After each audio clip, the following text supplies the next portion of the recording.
JB, and Jeff. Jones goes out of the gun. He's going to take to the air on first down. Plants in the pocket, looking left, flies it down the near side. Got him. Tyler Warren a catch inside the red zone. Tried to show up every day and improve, grow in my understanding of the offense and make good decisions consistently. I think that's been something I've always tried to do. The Packers are bringing the blitz. Richardson in trouble, gets out of the initial wave, going to take off. There's a flag on the play. Richardson's scramble will conclude around the 15-yard line. This is going to be defensive holding, though, on the Packers, and the scramble for Anthony Richardson might be enough to produce a first down. I feel like I've been doing a decent job, and improving, but at the end of the day, I just want to keep improving, and if I do win the job, thank God. If not, I need to keep working.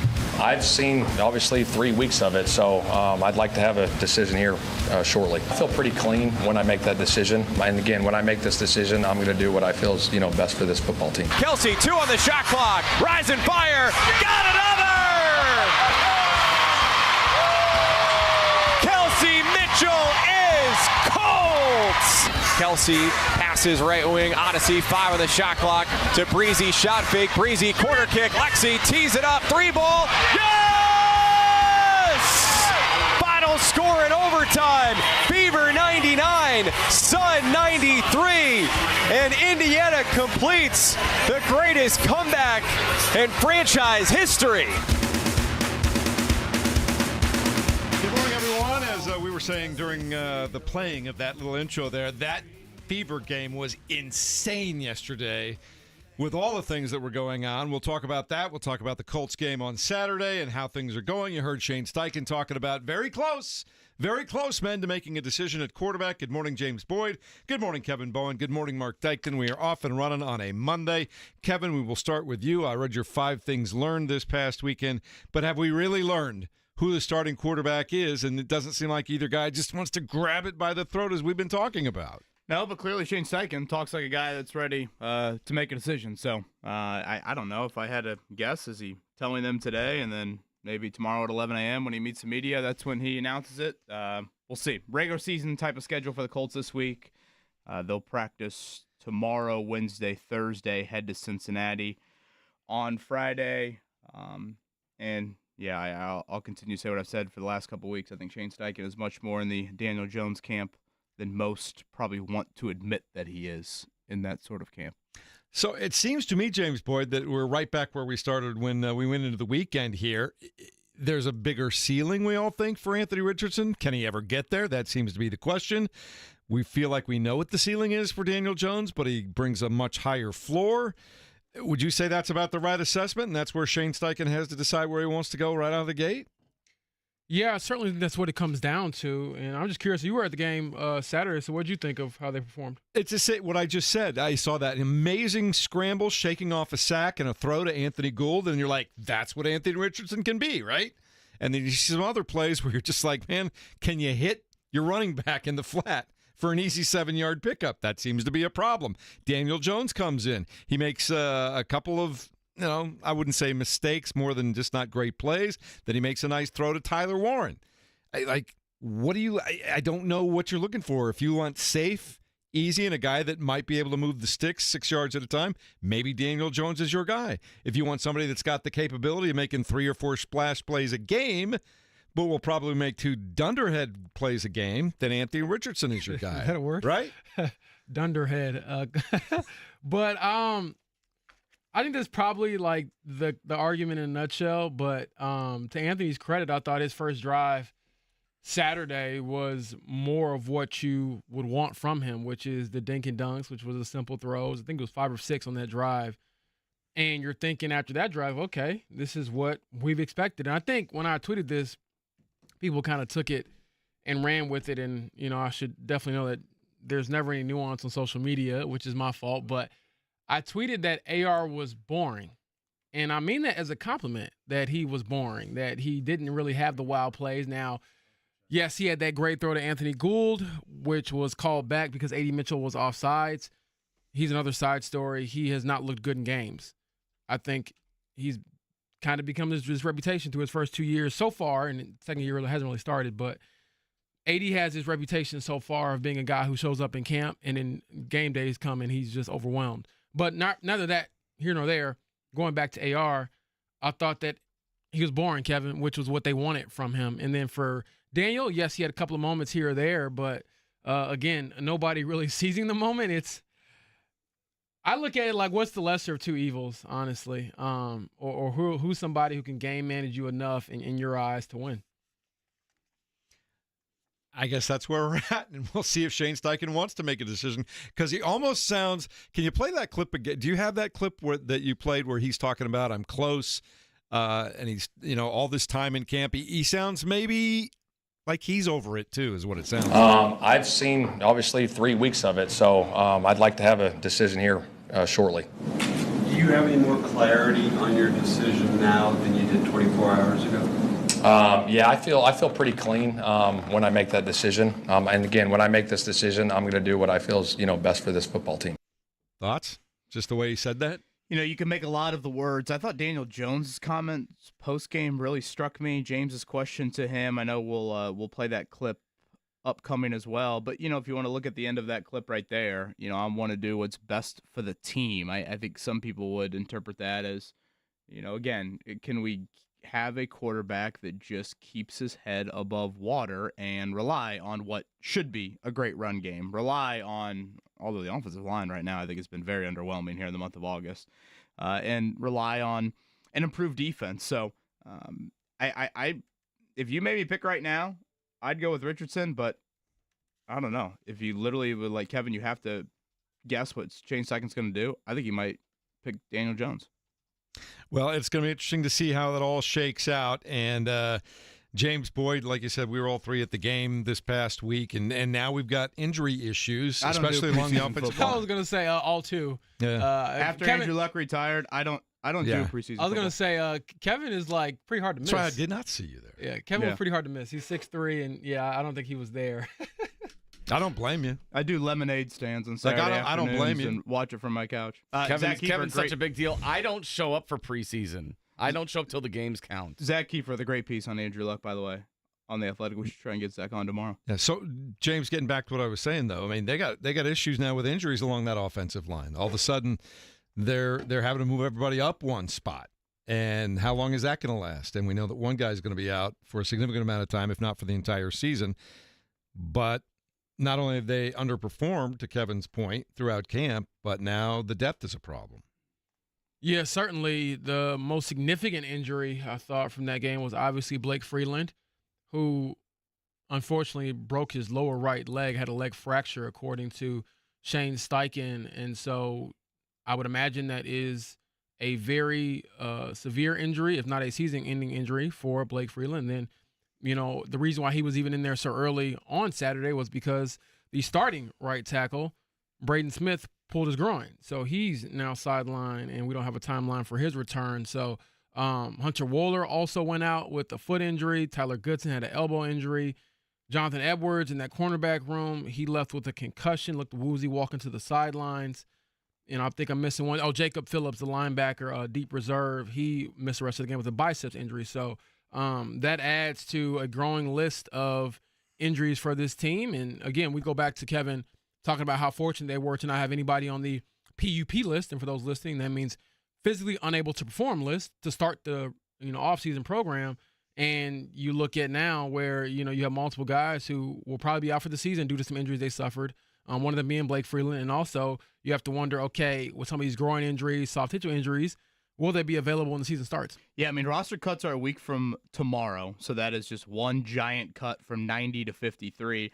As we sit here right now on this Monday morning, I could probably throw down a dozen names on the roster that I would have making the team that are currently dealing with injuries.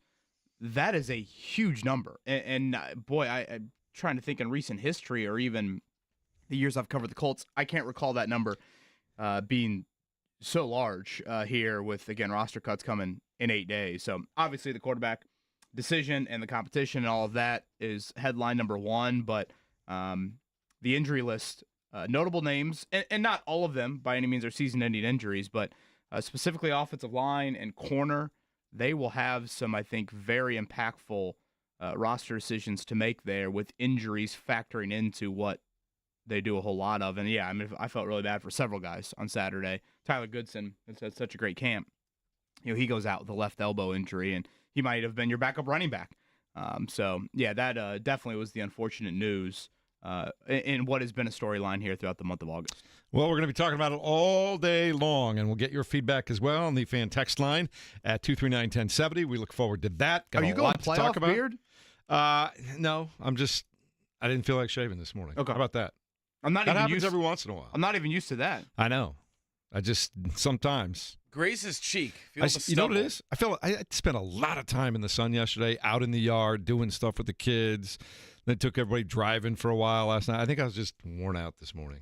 Apologies. Sounds like the signal's having some Monday struggles here, so encourage you to dial up the app. That would be 107.5 The Fan. YouTube stream as well. A couple other avenues to try and tune us in here on this Monday morning, but apologies for the old FM dial. Mark, you could go to 93.1 and then go one click to the right. You could do that. Could do that. I can go to the on the roof and I can hang some aluminum foil if that would help. What is the official for the HD?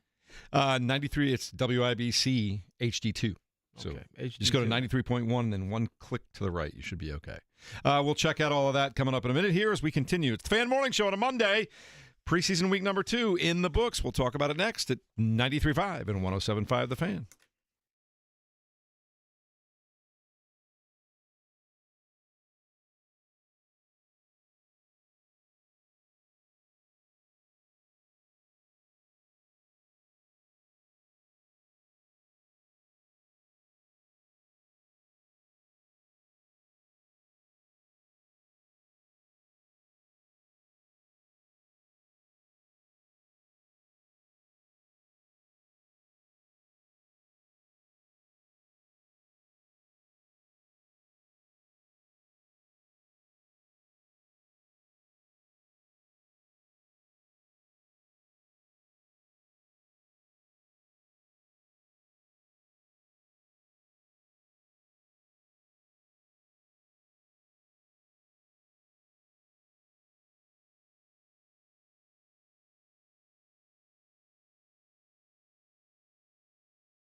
Good morning and welcome into the Fan Morning Show. If you're having troubles at 107.5 FM, please click over to 93.5 FM or try 93.1 WIBC HD2 and just go one click to the right there. That'll get a clear signal for you. But in the meantime, clear signal in the second half and overtime for the Indiana Fever, who rallied from a franchise record 21 points down yesterday, James Boyd, in a game that at least the last, 14 minutes of the game was really fun to watch if you're a Fever fan. They just kept going to Kelsey Mitchell, who just got basket after basket after basket, especially in overtime. Yeah, she was special. Started off the game shooting very poorly from the field, but ended 11 of 22. I believe she scored 34 points after halftime. Her 38 points ties a franchise record for a regular season game, and she tied herself from 2019. So selfishly, I was hoping she got fouled on that last one to Odyssey Sims, because I want her to get 40, but nevertheless, the win is most important. And what a resilient team. And not only just Kelsey down the stretch. I thought that, Bree Turner had a great pass, kick out to Lexi Hull for a 3 in the corner. Huge shot there, and this team just continues to be resilient. Resiliency is the word. Stephanie White was emotional about that afterwards. We might hear some of that a little bit later on. They're now 19-16 after the 99-93 overtime win. Everybody playing well, though. Natasha Howard, 18-9. Aaliyah Boston, 14-13. And Lexi Hull only had 8 points on 2 of 6 shooting from three-point range, but, man, did she hit a big one in overtime. And she had some huge plays in overtime. And down there in that fourth quarter, I thought that she, again, had a strip that got overturned, had basically helped a 24-second shot clock violation as well. So she was doing what she normally does, which is disrupt her opponent. Kevin Bowen will turn out to the Indianapolis Colts. They lose a preseason game. One more. Hope the Sophie Cunningham injury isn't as bad as it looked. I was going to talk about that at 7:30. Oh, good point. Yes, I honestly, it slipped my mind. Somebody fell into the side of her, and she was limping off the floor and being helped off. She wasn't putting much pressure on that. You hope that it's just some kind of a mild sprain, but people are worried about that 3-letter thing, that ACL. We'll see what happens later on today, but we certainly hope she's okay, because they just keep losing folks night after night after night, seemingly. Yeah, it's honestly a nightmare of a movie so far with how they've had their injury situation, and I think part of why you saw Stephanie White, as emotional as she was, it was a pretty cool locker room scene. But yeah, nothing for the Fever until Friday. They got Minnesota coming up twice here in a 3-day stretch. All right, we'll talk more about that later, but now let's get to the Indianapolis Colts and Kevin Bowen, 5 things learned of the 5 things you learned in your column at 1075thefan.com. What's the one most important thing that we learned from that? Well, I thought both quarterbacks had positive moments. Daniel Jones definitely had a poor first drive, missing Tyler Warren on a ball that he needs to hit. But then I thought the second drive was much better from Jones in getting a few more of those kind of second-ish level throws. And not only did Anthony Richardson lead a touchdown drive, I thought he led it in the exact way that you would want him to lead it, in that it was more of a methodical moving the ball down the field, largely with his right arm. And, Richardson obviously has a propensity to make big plays, but that was just 10-yard throw, 15-yard throw, 9-yard throw, 12-yard. It was just like a nice, solid drive from him. By no means perfect for either quarterback there, but I thought both of them, again, had some nice moments. So that was probably my big takeaway. Spencer Schrader had a great day locking up that starting kicking job, if that was in question at all. And unfortunately, we probably should hit on the injury bug here a little bit later, because it is a notable list of names on both sides of the ball that will impact things here as we inch closer to roster cuts coming up a week from tomorrow. Non-quarterback division, what was your biggest takeaway from the game on Saturday, James? Injuries. That's probably my biggest thing. It was some huge injuries throughout that game, or significant injuries, I would say. Obviously, Blake Freeland being the most significant injury. And then, like I said earlier throughout the show, you got a couple of guys who are competing for starting spots, getting banged up. You're already down Nick Cross. Hunter Wohler goes down as well. And Tyler Goodson goes down. And so it got to a point there where we're sitting there just waiting for the PA assistant or PA system in the press box to tell us what's the latest on the guy we saw limp off the field. So unfortunate there. And then on a more lighthearted note, I think the end of the game was probably one of my biggest takeaways was, Shane Steichen came into the room afterwards after they had lost, obviously, and they ruled that Jelani Woods catch not a catch. And he goes, oh, boy, how about that finish? And I told him flat out, And honestly, it probably was not the most professional thing, but I was like, there's no way you would come in here like this and be this jolly if that was a real game. And he looked at me, he was like, yeah, you're right. I'd probably be a little more upset. And we were all joking with Joel A. Erickson, who is our pool reporter. We were like, we should make you go do a pool report with the officials to explain what happened. But in all seriousness, I still don't really know why it wasn't a catch. I know I believe they said he didn't get both feet down, but man, the replay. And Did they ever say that? Because I thought if anything, you could say well, the ball I guess I'm basing it off been... of like the broadcast, more not really the officials. Yeah, like but was the ball maybe coming I don't know. loose? That's the thing. Little? I mean, it looked like a catch to me, and Yeah, obviously to a lot of Colts fans. But that was I was just thinking, and Joel kept saying, and I told him I was like, you be quiet and enjoy that this is a preseason game. If that was because he kept saying if this is a regular season game. Oh my gosh, it would be like a disaster. We would all be our story would be literally that play, and nothing else would matter. So. Quite the finish. Joel's riding the high of the Brewers weekend, so he wasn't. As Kevin and I are pissed off as riding the high probably of that Brewers weekend right now, aren't we, Kevin? We'll get to that in a minute here. But real quickly, Carly Ursay-Gordon did speak during the third Wait, quarter. why are we riding the high? Didn't the Reds lose the series?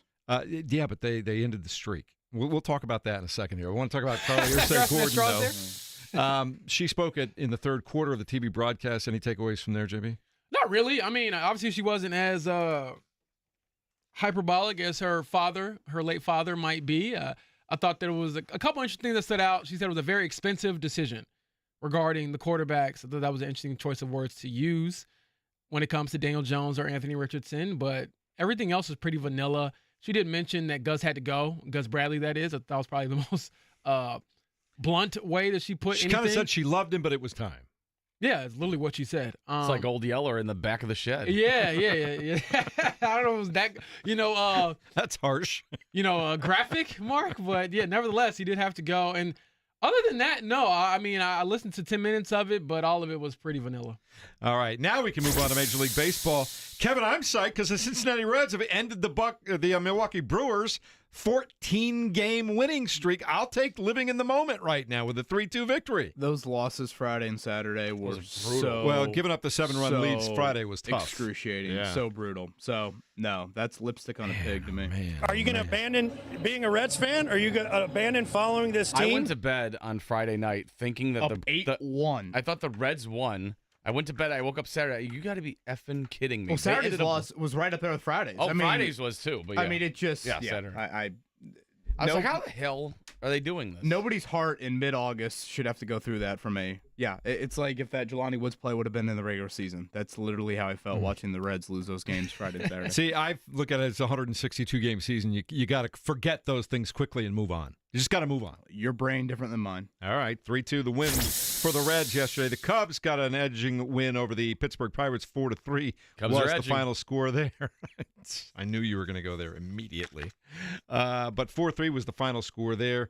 They get the victory. St. Louis Cardinals not so fortunate. They lose to the Yankees by a score of 8-4. Indians lose on the road to Scranton Wilkes-Barre 7-5 there. They are off today. And Scotty Scheffler, Kevin Bowen, wow, did he put together another incredible tournament. An 82-foot chip in on 17 yesterday to seal the deal in the BMW. His 5th win of the season. He's doing Tiger-like things at this point in time, is he not? It's really the closest thing we have seen to Tiger since Tiger, I guess, to put it as simply as I can. He is a special talent, yeah. LeBron James, Patrick Mahomes tweeting about Scotty Scheffler. So quite the weekend there as he captures the BMW, and now they're off to the Tour Championship. You were locked in on the Live playoff, I'm sure. Can we go around the table? Can anyone name the winner of the Live Golf Tournament? I have not looked yet this morning. No, you know I can't. James Boyd? No chance. Mark Dyson? I can only because I looked last night, but otherwise I didn't watch a second of it. Sebastian Munoz.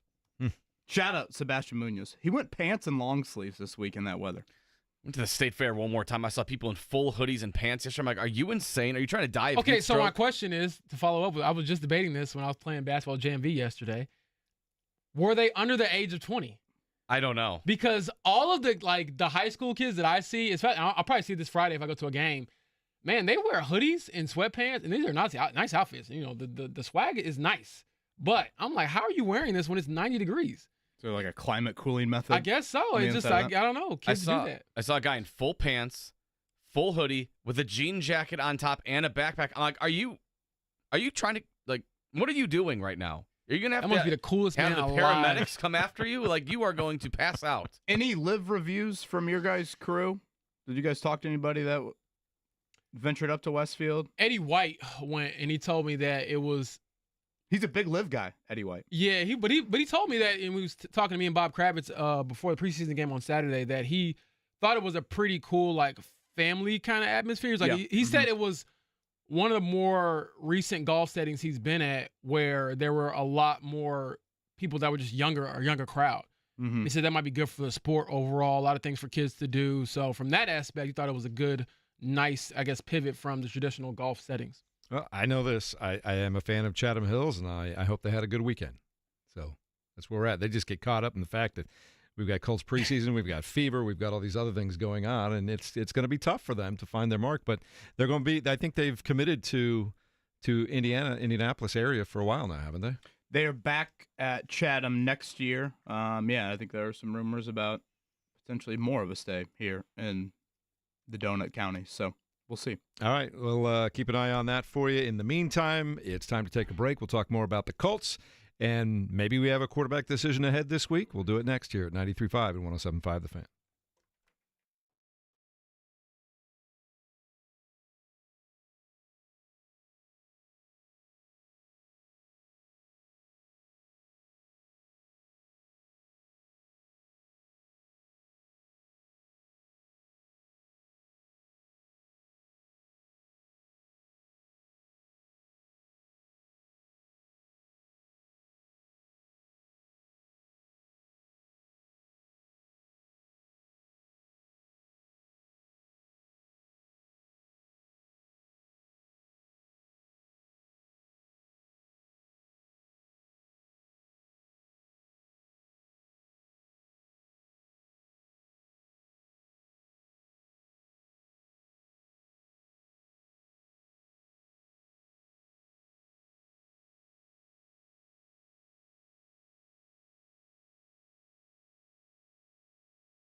Mark Dykton off and running on a Monday morning there, Mark. How about that? Well, this is inspired by Kevin talking about Ja Rule and Nelly last week, and I was like, well, Nelly's got some bangers. I don't know about Ja Rule as much. Someone said Jaquan made an appearance. When Jaquan sang Tipsy and then Tipsy. left, what'd he do? Well, I mean, what more do you need to say? There you go. I couldn't stand that song. When it came I was out. waiting for Kevin to pull out the Band-Aid right there and put it on his cheek for Nelly. All right, time to move on to the Indianapolis Colts and preseason game number 2. On the broadcast, Joe Wright joining us now on the Payless Liquors hotline. We all know Joe, former Colts player and very popular guy here in the area. Good morning, Joe. How you doing? Are you a big Ja Rule guy? Big Ja Rule guy. I was maybe at 17 or 18, but probably stopped about 19. But yeah, no, he had a big concert with Nelly last week, and they were rocking there over at Ruoff. So, There you go. Yeah, a little juice. Everybody needs a little juice on Monday mornings, right? You're a little bit tired. Yes. A little bit sleepy rolling in. So I do love Monday mornings though, because you got to bring that high juice to start the week off right. No question about that. So I'll ask you the same thing I asked each of our esteemed colleagues here, Kevin Bowen and James Boyd, a moment ago. Where are you at on quarterback 1 right now? Well, watching the game and calling it with Matt Taylor, I thought both guys had one really good drive, and you saw that drive and you said, okay, this is what the quarterback position should look like for the Indianapolis Colts. Now, they both had a couple moments you'd like to have back. I think, Jones early on, that quarterback center exchange, which you rarely see, I think that rattled him a little bit, and he missed the throw to Warren the next time. And then after Richardson had just a great drive leading the team down the field, then he was a little bit behind on a couple passes going there. So, in my opinion, both guys did good things, but neither guy separated themselves against the Green Bay Packers. But if you listen to Shane Steichen's comments post-game, it sounds like he's close to making a decision. And I don't think the game, per se, on Saturday afternoon is going to necessarily change maybe what his gut or instinct was. So at the end of the day, that's what it is. It's a gut decision. You're taking everything that you know about Richardson. You're taking everything that you know about Jones and you've experienced in the preseason from OTAs through camp on a day-to-day process. And, guys, I still say that, there's so much stuff that goes on behind the scenes that we don't see as fans, right? We see camp, we see the preseason games, the joint practices. We're not sitting in on the meetings when they're going through film and they're talking through schemes and what's your check and what you see from the defense here and how do you think the safeties rolled coverage pre-snap to try to decide it. So, but it sounds like there's going to be a decision probably sooner than later. And everybody keeps asking me, when do you need to know as a player? I'm like, you need to know when the head coach tells you to go. But I would imagine that either, before the game, right after the game with Cincy, you're going to have your decision and you're going to have 2 weeks to get ready for the season and you're going to roll with what you got. But I think the good thing is there's been a lot of competition, not only there, but throughout camp. And I do think that's raised both guys because, hey, if I have a bad day or two, the other guy's going to get the edge and nothing will bring out the best competitors in all of us like having somebody right there that you're both competing for the same job. 44 career starts, plus 3 in the playoffs. Joe Wright's with us here, and you heard him, of course, with Matt Taylor over the weekend on the Colts radio network. Joe, you mentioned behind the scenes, and that is probably a really good thing to point out. And I know you can't really boil it down to this simple with the quarterback competition, but as a player, and obviously you didn't really deal with quarterback competitions, but as a player, would you rather have the quarterback with the higher floor or the higher ceiling? That's a hypothetical question, and so I don't really have an answer for it because I think they both bring different skill sets. I think when you're talking about Daniel Jones, I think, again, you say, okay, well, he's played longer, he's got more experience, but Richardson, he has so much talent, and there's things that Anthony Richardson can do that really no other quarterback in the NFL can do. So I'm excited to see what the decision is. I know that the guys, I'm sure, is exciting too, and I think that's the other thing too. I'm not going to speak to anything, and I don't know anything, but I would imagine that there's guys in the locker room that are going to Shane Steichen too and saying, hey, what about this? What do you think about this? And as Shane said, it's going to be a cumulative decision, and he's going to get input from a lot of people, but at the end of the day, he's going to make it. So the fact though that you have a head coach that's a quarterback guru or quarterback whisperer or whatever you want to call it, I think that's an advantage too, right? It's different than if your head coach is a defensive coach and, maybe he didn't play the position, but, if anybody's going to have a beat on what they want and what they want this offense to look like, it's going to be somebody that's got all the quarterback experience, play calling experience of somebody like Shane Steichen. Joe, beyond the quarterback play, one of the biggest developments I thought from that game was just some of the injuries that took place throughout Saturday's game, and unfortunately for Blake Freeland, that involved a serious right leg injury. Obviously, you played this game, you played on the offensive line, but what do you think of just the team's reaction to coming out there and kind of giving them some words of encouragement through obviously what's going to be a difficult road ahead? Yeah, first off, you feel horrible for Freeland because you see the play happen, and when you're engaged with the D lineman like that and you get rolled up on, I mean, it just looked really bad from the start, and then they bring the card out. I did think it was really neat, kind of touching that the whole team went out there and was talking to him and, patting him on the chest and dapping him up and praying for him, and that just shows, I think, the closeness of this team. And so, yeah, unfortunate for Freeland. Guys played a lot of snaps for the Colts, but that's the thing about football. It's the brutality of the sport as the game moves on. And I do think that Jalen Travis, who played pretty much the whole game at left tackle, I thought he did some really nice things. He plays mostly right tackle during camp. I thought he held his own at left tackle, and so it looks like he's going to be your swing guy. But I was excited about Travis. He's a big man. He's a strong man. And I think, when you look at the Colts draft and think about it, I mean, Warren is – I had high expectations for Warren, and they're even beyond that now just watching him play. I mean, he's going to bring such a different dimension to this Colts team. Then you go to the second round, and JT, I thought he played really well during camp. He's flashed during games both in the run and the pass. Wally, unfortunate for him because he was having such a good camp, in line really to be the starter. But then you think about Travis, DJ Giddens. He's a guy I wanted to highlight, too, on the show because he's got a patience and a vision for running backs you don't often see in rookies. There was one play Saturday when he had the ball and most guys are just going to take it and run it. He kind of set it up. He was patient a little bit, almost had his hand on the offensive lineman following his blockers. So, again, it's early in terms of the 2025 NFL draft, and I always laugh when the day after people give draft grades. It's like, how do you know these guys are going to be good? Nobody's played a snap yet, but I do think that the 2025 draft is setting up to be really solid for the Indianapolis Colts.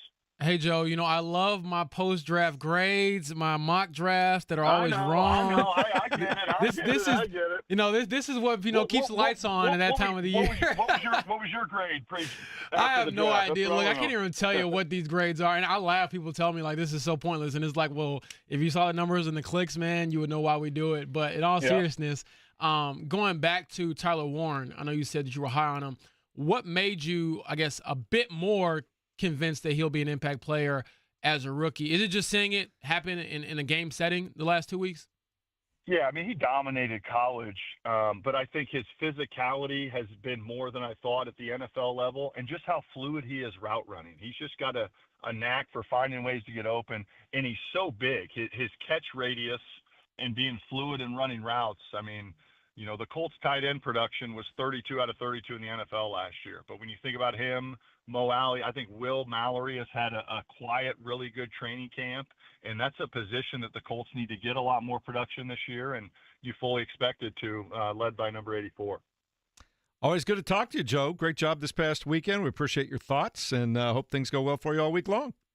All right. Sounds good. Well, thanks for having me on, fellas. There you are.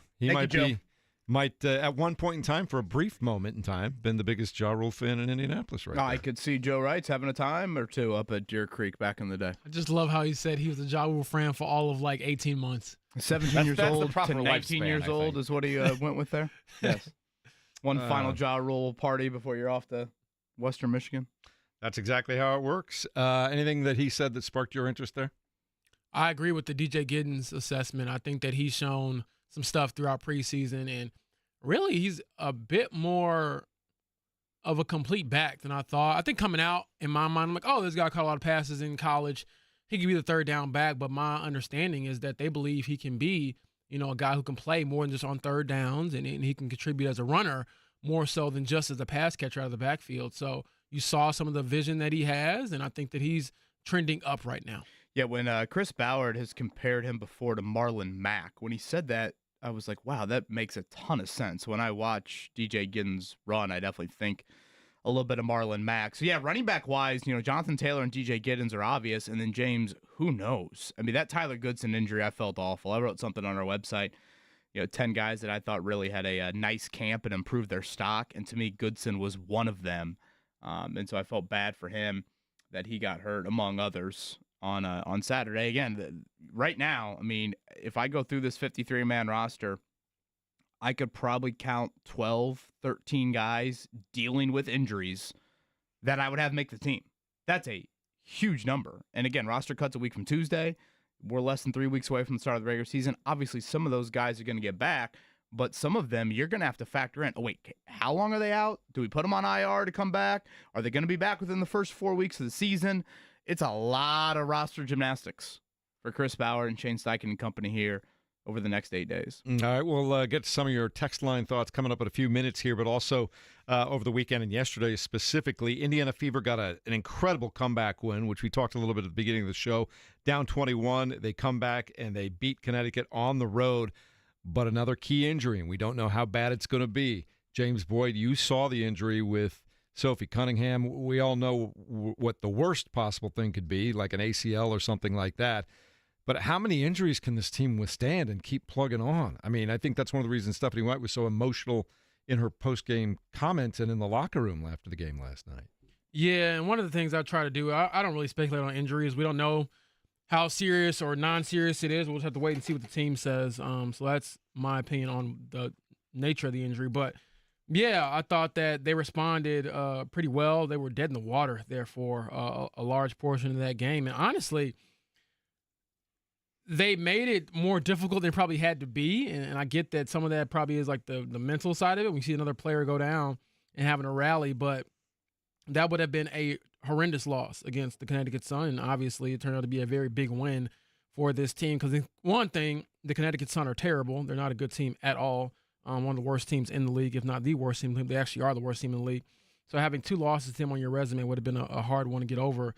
And then on top of that, just looking at the standings, man, like it is very, very tight right now. The Fever are currently in the 6th seed right now. 1 half win or half game over the Golden State Valkyries. And, they're right there between being in the playoffs and out of the playoffs. So I think that's a huge win for this team, let alone the schedule coming up, Kevin. I know you've probably taken a peek at it, but they've got some really good teams on the horizon. So that one last night I think was a big, big win for them because it does not get any easier for this team. I'm not saying it was easy last night, but, it doesn't get easier.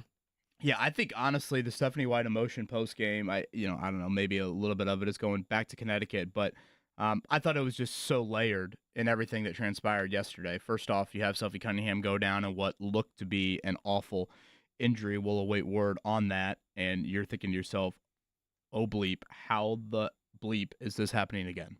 I mean, like it's unbelievable that the Fever continue to have these injuries, and they look to be serious injuries with Ari McDonald and Sydney Colson and all of that. And then the unbelievable comeback and Kelsey Mitchell showing why she's one of the greatest players, probably on the very short list of greatest players ever to play for the Fever. Honestly, she's probably right behind Tamika Catchings. And then you think about the standings. Like that win, if you were to lose that game, that's 3 in a row. And James, you just pointed out Connecticut's not good.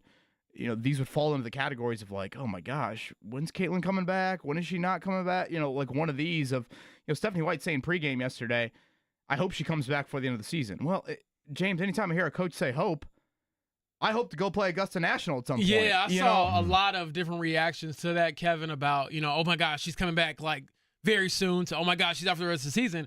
But the truth is, her comments yesterday were no different than what we've heard, which is that she's out indefinitely, and we'll just see from there. Yeah, I mean, it just, in the NFL right now, I think we're dealing with this a little bit with Matthew Stafford's situation. Yeah. Like, I mean, it's just a lot of uncertainty around when is going to be the return for Caitlin Clark. This week, they don't play till Friday. So you have a practice Wednesday and a practice Thursday. To me, those would be day 2 circle on the calendar for her. We're at a month now post-injury here. So does she get out there this weekend? Because, again, their regular season is starting to come to a close there. So amidst all of it, and the Sophie Cunningham injury being the biggest news, I did think that post-game locker room was pretty cool. A regular season win, to see the emotion that Stephanie White had.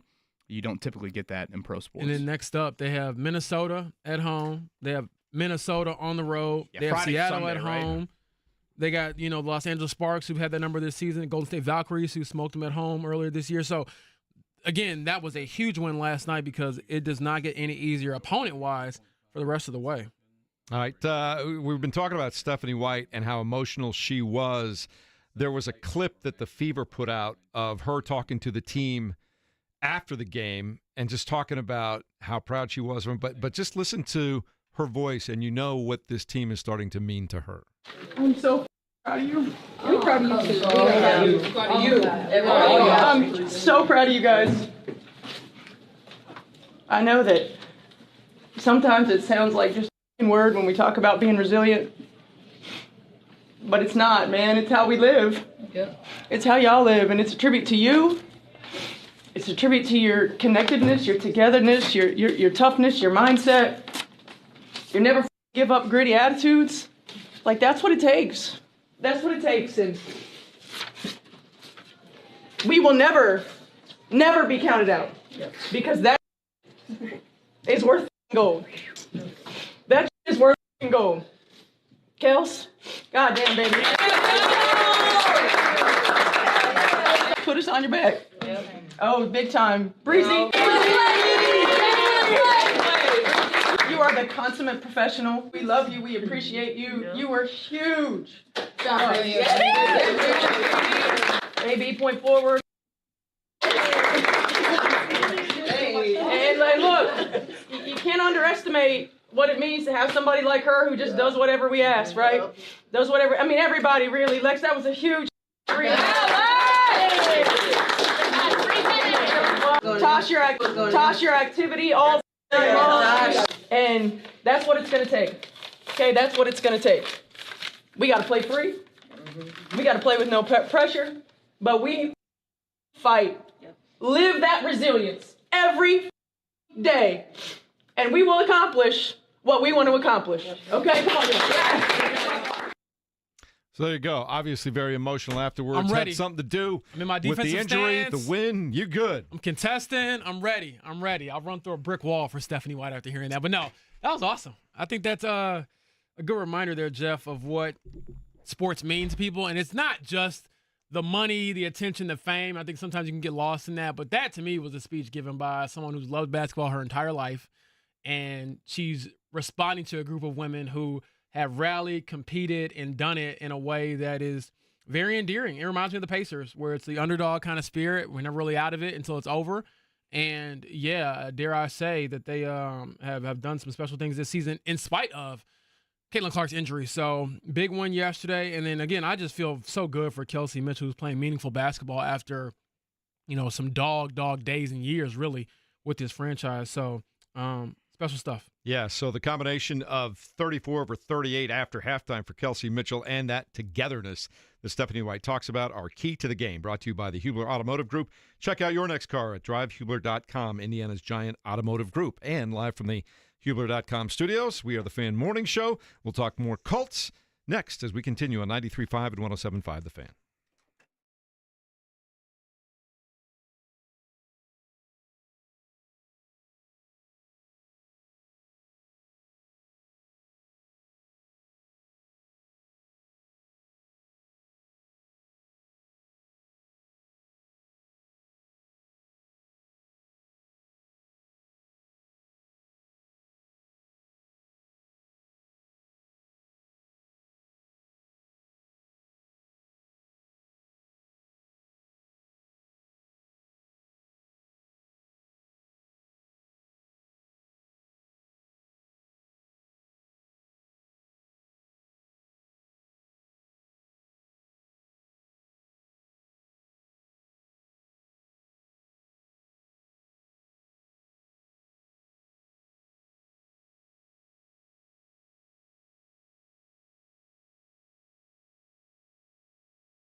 Gun. He's going to take to the air on first down. Plants in the pocket, looking left, flies it down the near side. Got him. Tyler Warren to catch inside the red zone. Tried to show up every day and improve, grow in my understanding of the offense, and make good decisions consistently. I think that's been something I've always tried to do. The Packers are bringing the blitz. Richardson in trouble, gets out of the initial wave, going to take off. There's a flag on the play. Richardson's scramble will conclude around the 15-yard line. This is going to be defensive holding, though, on the Packers, and the scramble for Anthony Richardson might be enough to produce a first down. I feel like I've been doing a decent job, and improving, but at the end of the day, I just want to keep improving, and if I do win the job, thank God. If not, I need to keep working. I've seen, obviously, 3 weeks of it, so I'd like to have a decision here shortly. I feel pretty clean when I make that decision. And again, when I make this decision, I'm going to do what I feel is, best for this football team. Those are the words at the end there of Shane Steichen talking about his quarterback situation. Good morning and welcome into the Fan Morning Show. Kevin Bowen, James Boyd. I'm Jeff Rickard along with Mark Dykton, and we'll get to some of your comments on the Fan text line in a moment here at 239-1070. But Kevin, I'll say for those just joining us, we talked about this about a half an hour ago. Listening to those comments by Shane Steichen, it sounds like he just wants to talk to a few folks this morning. It feels like just the tone in his voice. I've had 3 weeks of this. I'm close. Maybe he just wants to get some feedback at this point in time. And maybe he gets talked into, let's look at him one more time this weekend. Who knows? I mean, part of me hears that and thinks, James, tomorrow, 11:15 a.m., Shane Steichen meets the media. Does he announce it? Does he tell the guys today and announce it tomorrow? Yeah, part of me thinks that if he tells the guys today, we might see a leak today, Sure. and then tomorrow he would officially address it. But that would be my thinking behind it. I mean, day off yesterday, everyone. I do want to know, I thought about this driving in today, actually, like, what do you do if you're a quarterback and the day's off, you're not going to hear anything? Like, what do you do? Just sit in your living room and just with the lights off and just think about, oh my gosh, it all comes down to this. So what do? Do you hang out with your family? Do you tell everybody to leave me alone? Show up to Shane's house, play with his kids in the backyard. Yeah, is there anything else? I'm serious, but do you Mowers think lawn. of anything else you could possibly do? You guys want to go on a little day date and all just throw the football in the backyard? Do you kidnap a couple of the wide receivers and say, hey, let's go do something together, and then if you don't get the job, you tell them, well, you can walk back, or how does that go? I think the correct answer is you go home, you watch film, and you take notes and study the playbook and get ready for your next practice, right? Isn't that what you do? Yeah, you probably have to, but it is. I'm very curious to hear, and I think Anthony's been more open about it, just the nature of that, the duality of having to be a good teammate, having to be ready, but also realizing that, man, if I don't get this opportunity, I'm going to be very disappointed.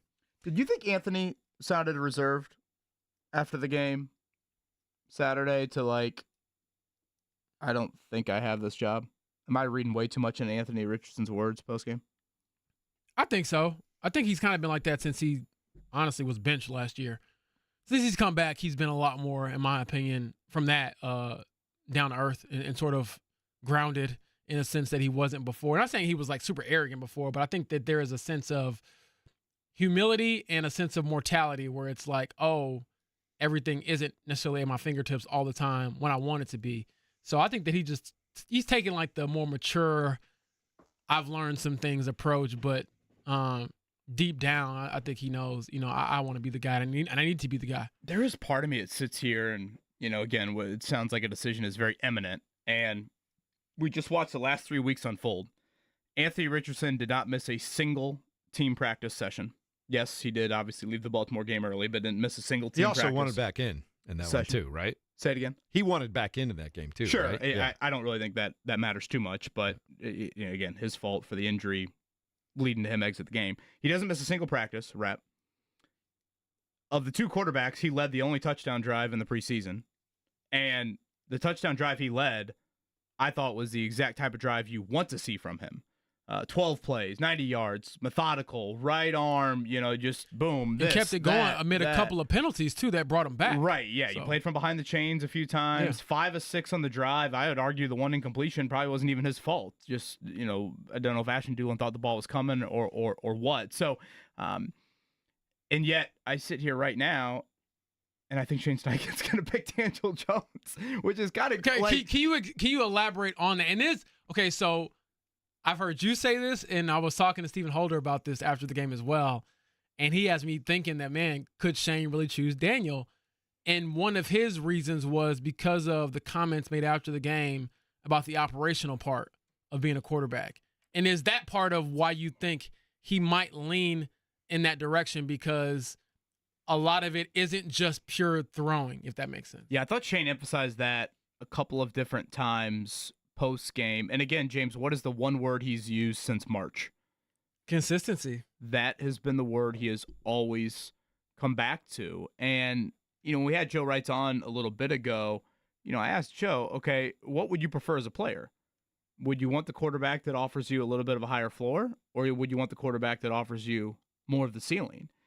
And it seems like when they drafted Anthony Richardson, it was all about the latter for the Colts. It was, you got to create big plays, and you need someone that can offer, the stuff you can't draw up on a whiteboard, and when everything breaks down, can you make that play? I.e. the Anthony Gould throw that Anthony had on Saturday.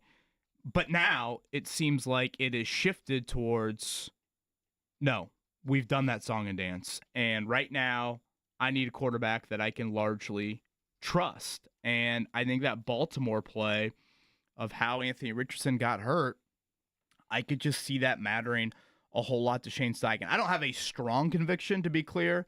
Either way, I would start Richardson. I think you need clarity, and you need to stop with all the excuses and figure out if you got something or not. That's the path I would go down.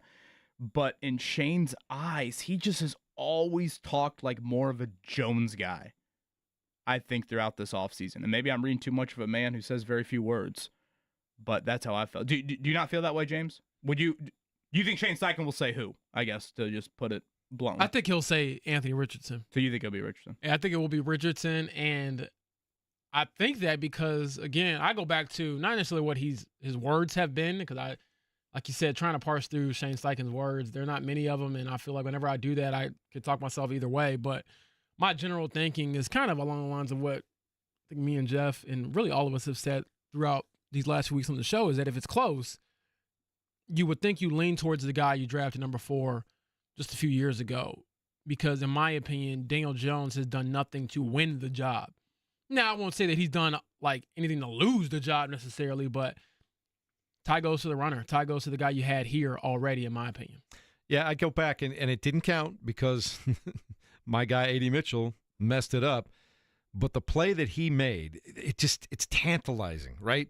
He is big and strong and athletic enough to get away from a sack, and then he put the ball on the money, 30, 35 yards downfield right into the hands. It was a 38-yard game. They got negated by A.D. Mitchell being offsides. But yes. I don't know, can Daniel Jones do that? I think he can in some instances. I'm not saying that throw in particular, but yeah, Daniel Jones ain't making that play. Yeah, no, I meant like just the down the field stuff. Like we saw him push it down the field, for example, with Tyler Warren. But again, you say that Daniel Jones ain't making that play, which I'm not arguing that, but like, do the Colts think they need their quarterback to make that play? Well, that's kind of what I'm getting at is what, like, Jeff brings up that play. I would think the thing that resonates more with Shane Steichen leaving Saturday, though, is Anthony Richardson did lead, again, a very methodical touchdown drive. Like, that's where you want to see growth. That play he made to Anthony Gould, we know Anthony Richardson can do that. He has done that in the NFL. It's more of the reverse of it. I thought, honestly, one of the things I was struck by post-game, too, and James, you asked Daniel Jones this question. James, Daniel Jones has spoken to the media, what do you think, 8 times here in his Colts career? 6 Probably, times in his Colts career? I don't think I've walked away one time thinking, wow, that was interesting. And then post-game, he says this, and, like, I don't know if he meant it in this manner, but James, and correct me if I'm wrong, you asked him something to the effect of, like, hey, what do you think you've done to earn the job? Yeah, I basically said, what do you think you've shown the coaches to make an argument to be QB1? I mean, because he keeps tap dancing around the competition. Every time we ask him directly about it, he's just like, oh, I'm just here to compete and be a good teammate. Bump that. I'm like, I'm not trying to hear that anymore. You came here to take somebody's job. Have you done enough to do that? Was basically my question. You passed up on more money in Minnesota for a reason. Exactly. Because and that was my question. Here's what he had to say. Well, and just one more additional thing for context here. His answer, it almost sounded like he was literally saying, what are Anthony Richardson's weaknesses? Oh, yeah, let me say that out loud. And here's Daniel Jones. Just tried to show up every day and improve, grow in my understanding of the offense and make good decisions consistently. I think that's been something I've always tried to do, and we'll continue to work on. But I think consistent decision making and throwing the ball accurately, I think that's a huge part of playing the positions. That's something I've tried to do. Yeah, it's Right an there. undeniable asset in the National Football League. There's no question. Consistent decision making, throwing the ball accurately is a huge part of playing the position. If you had to sit there and say, what are two things you have questions about with Anthony Richardson? You would say, well, inconsistent decision making and throwing the ball inaccurately. Right. When Daniel Jones said that out loud, I'm like, that is unbelievable. That I don't know if he was trying to do that, but he's not wrong in the answer. No. I just found it hilarious that the guy that, again, has not said anything interesting for 6 months says that seemingly 48 hours before we're about to get this quarterback decision. And again, it seems to be high ceiling, but low floor versus high floor and low ceiling. It feels like that's your choice right now, James. Fun times. I was gonna say Fun times. I don't know what else to really, okay, here's my other thing I wanted to get into. And this is I don't know if I'm just bored in the media because I get sick of people, giving you these cliche answers. Oh, Anthony, it's not up to me. If I get the job, thank God. If I don't, I got to keep working. Yeah, but you want the job. And so do you think either quarterback would have been a little bit more definitive in their answers about why they should be the starter if they had done more to be the starter? Do you think we would have gotten anything else? Because it feels like both guys are saying I know I didn't do a whole lot to maybe impress you, but I got to be better than that guy, right? Which again, that's not That's very my go-to in dating. I'm not as bad as that guy, right? Aaron Texan says he pictures Shane Steichen as the Bachelor, wondering who to give the blue rose to. Man, Richardson or I'm Daniel serious Jones. though. But would we have gotten just a more and again, definitive kind of from either guy? Because either guy is I'm just trying to get better every day, and I'm like, well, have you gotten any better? To play the Bachelor sort of analogy there, that's Daniel Jones grabbing Shane Steichen and say, hey, can we go out to the fire just one last time? I got one more thing I need to say. And hey, can I steal you for a minute? That's where he says it. Do you know what's really going on back there? Right. Can I take you to Ralston's for a date on Mass Ave? And I'm gonna throw these comments in that's what it felt like. I'm jotting this down, Mark. Having Daniel Jones say those comments. What do you guys think of? Again, the question that I threw to Joe Wright internally in that locker room. What do they want? The higher floor or the higher ceiling? If you were a player in that locker room, let's say you're Jonathan Taylor, would you rather have the higher floor theoretically in Jones or the higher ceiling theoretically in Richardson? I feel like I'd want the guy who has the chance to have the higher ceiling to, again, who hasn't had a ton of opportunities, a lot of reasons why, I'm not getting into that, but I feel like I want to roll with Anthony Richardson until it just becomes untenable before it's too late. I mean, you don't go 3-4 games, but do you see if don't you want to see if he's made a step forward at some point? With as much as you've invested him in and everything else. And again, Shane Steichen might feel like his job's on the line. I can't worry about this guy's future. I got to worry about my future and the immediate future. And again, we look at a team that was 8-9 last year that probably let a couple of games slip away, James. And better decision-making and taking care of the football in certain situations, and maybe some better field goal kicking and some key points, maybe that makes you all of a sudden you go from 8-9 to either 9-8 or 10-7. Do you look at it that way with some of the additions and upgrades you've made on defense? Yeah, I think that's part of it. That's certainly the conversation. Man, I think if I'm in that locker room, I'll probably want AR. Mainly because, one, he's been there longer. I have a relationship with him, and you've seen glimpses of what it looks like when it clicks. And I go back to the Jets game last year. If there's any AR truthers out there, they're going to look at that game and say, well, do you really want to pass this up? When's the last time Daniel Jones had a game like this? And it probably goes back to 2022 when he had one of those games against the Colts, ironically. But I also wonder, too, though, when it comes to Anthony, after he got his finger messed up in the preseason opener, how many guys in that locker room thought, you know what, this guy always gets hurt? Well, that would be the counter to it, James, is if you're a guy in the locker room, and let's just speak to that play for a second. You're one of those guys that was out there, DJ Giddens on that play, or Tyler Warren on that play, or, probably I should go with a little bit more of a veteran. You did everything right on that play. 10 of you were on the same page.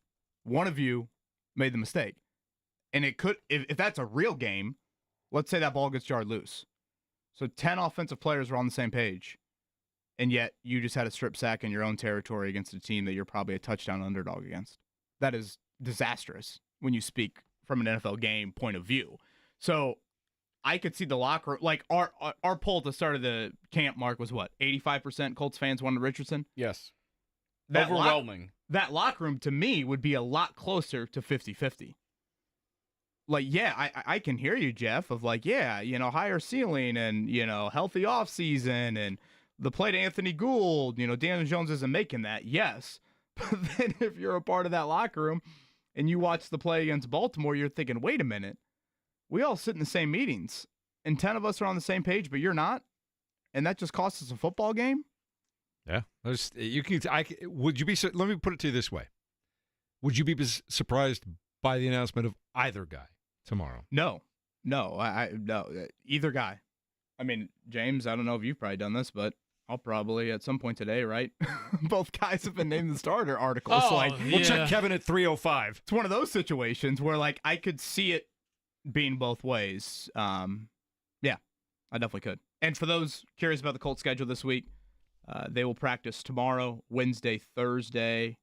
I believe we actually still get to watch the full practices, right, James? Yes, I got that clarified with Colts PR. So I put this. They're back at their own facility. We get to watch the full practices, and while Shane hasn't committed to a date per se, obviously he said on Saturday that he's close to a decision. It wouldn't stun me if he announced that tomorrow before their first practice. So again, Tuesday, Wednesday, Thursday. Off to Cincinnati Friday, and we'll await what the preseason finale plan will be against the Bengals. July 23rd, I tweeted on the show account, who do you want the Colts starting quarterback to be in 2025? 82.4% said Anthony Richardson. Do you think that's any different, like a little over a month later, almost a month later? If I put that tweet out I now, would probably say it might be more in favor of AR at this point. Yeah. I don't think that would change overwhelming. I brought it up more from a locker room. Like if you ask that same question, Mark, to the locker room. Yeah, truth serum. What would be that? I think you would have a heavy divide within that room of what they would want. And what does that do for the locker room too? If the guy that you prefer doesn't get are you going to play any different? Yeah. Are you pissed off? Well, part of me thinks. Nah, I don't think so, honestly. I think if you are a true professional in that locker room, and let's say they pick Daniel Jones and you're an AR person, you're probably thinking, well, he had his opportunities and now we got to go win. Well, and that's what I'll be thinking. And you got your own freaking job to worry about. Exactly. If you play defense for the Colts, you've contributed to Gus Bradley getting fired. And if you play the offensive line for the Colts right now, I think you've got a little bit more questions about that group than I thought. All right, coming up in a moment, we will check the fan text line and see what folks are thinking out there. Tell me who you would pick as the starter and why. And I know a lot of them are coming in. We'll try to get to you throughout the course of the show, and we'll focus in on it coming up in just a minute. In the meantime, Mark Dykton, let's check it down. Sounds like the 107.5 signal might be back. I will update you. Apparently 107.5, the Fan, is back up on 107.5. Mark, I just got an email from our chief engineer. He said it's up and running again. So folks have been trying other things for the this first morning. hour issues. Yeah, we had a little bit of a breakdown at the transmitter site today. I put as much aluminum foil as I possibly could out there. Yeah, but you didn't hold the right string on the other side. It's like the old-time antennas. Yeah. Anyway, check that out. In the meantime, we've been talking about the Indianapolis Colts. They, of course, lose their preseason game number 2 to the Green Bay Packers this past Saturday. But all of the talk today is about whether Daniel Jones or Anthony Richardson did enough in camp and in that game to be named the number 1 quarterback, maybe as soon as tomorrow, James Boyd. Yeah, I think Anthony probably made his best case to be QB1 in that game against the Packers. That first drive in particular was exactly what he wanted to see from him. But then you saw a couple of the misses flare up on that second drive. And I thought Daniel Jones, after a rough first drive, had a nice second drive. So has either one done enough to take the job? No. Has either one done enough to lose the job? Not really. It'll just come down, I think, to preference at this point. Non-quarterback division, Kevin Bowen, biggest takeaway from this past Saturday, probably injuries, right? Yeah, injuries. Yeah, we can probably get into that. Shout out to Spencer Schrader. A couple big kicks, I thought. He had 4 field goals, right? Yeah, and what was that long? 56? 56 yards. 56. Yeah. Venturi was. It wasn't 70, though, so I was a little disappointed. Cam Little has reset the bar for you, James. Yeah, and for those listening, seriously, there was a kicker down in Jacksonville, Cam Little, who made a 70-yarder in their preseason opener. Cam Little hit the game winner against the Colts last year down there. And Chris Lamons, number 38, for those that are looking for corners to step up. I thought Lamons had a very active day. He actually had the 1 sack, too, blitzing there. So we'll see about the cornerback depth chart, how it all is going to play out. Both Kenny Moore out right now. They need a nickel slot corner, and I thought Lamons had some good moments. James, one more time in Cincinnati this coming week, right? Yep, I will be heading down there. It's a 1 p.m. kickoff, so should be a nice little day trip for me. No joint practices this week, just to be clear on that. I know a lot of people are used to the Colts having joint practices. They are back at their own facility for Tuesday through Thursday, and then, like James said, in Cincy for the finale. What are the odds that you can get a Shane Steichen we're on to Cincinnati from him? Probably 0, right? Be great. Can I set him up for it? I'll ask him. Quick side note while we're talking about Cincinnati, apparently Trey Hendrickson may be up for trade right now. Any shot that the Colts are interested or at least kick the tires? You kick the tires, but in reality, no. I wouldn't give up draft capital when I don't know who my quarterback's going to be next year. All right, we'll move on now to the Indiana Fever. They were resilient. That's one thing that they have talked about, their resiliency throughout the course of the year. They were resilient against the worst team in the league. They were down 21 on the road yesterday. One of their best remaining players, Sophie Cunningham, goes out of the game with what could be a devastating injury. We'll find out more later on today. Kelsey Mitchell had only scored 4 points in that first half. Lo and behold, she drops 34 in the second half in overtime. Natasha Howard, 18 points, 9 rebounds. Aaliyah Boston, 14 and 13. Lexi Hull had a big 3 in overtime, and they come from behind and win 99-93, KB. That was an entertaining watch in the second half yesterday. Kelsey Mitchell showing why she is one of not only the best players in Fever history, but I think she's pretty widely regarded around the WNBA. I know we brought up a few weeks ago, the WNBA did that video of hardest player to guard in the league, and several of the answers were Kelsey Mitchell. Absolute bucket getter, outstanding. You hear Stephanie White, we played that audio earlier, referred to Breezy in the postgame locker room. I thought Bree Turner stepped up, and really with all the injuries, they're going to need the Notre Dame product a lot here. So just much needed win on many levels right now. They're just kind of right there potentially playing with fire. And for the most part, they, again, have kept their head above water without Caitlin Clark. But with Minnesota coming up 2 games this week, Friday and Sunday, you don't need to be looking at any 4 or 5 game potential losing streak there. So just much needed from a standing standpoint. 14 straight games, JB, without Caitlin Clark. Any chance that she's back within the next week and a half, 2 weeks, the way you see it? Well, I don't see anything because I'm not, on the staff or in the locker room or the medical staff. But I would just say that they're holding out hope. That is what Stephanie White said. They hope that she comes back this season. But really, that comment to me is no different than her just being out indefinitely. So we'll see how it all shakes out. There was a professional golf tournament held in Indianapolis over the weekend, or at least the Indianapolis area. Sebastian Munoz wins the Live Golf Tournament, defeating John Rahm in a playoff. So at least there was some drama out there, and they had a 59 in their first round this past week, Kevin Bones. So there were some good things out there, right? Listen to Arlo White, the announcer yesterday, tell me that it's one of the biggest rounds of Henrik Stenson's career.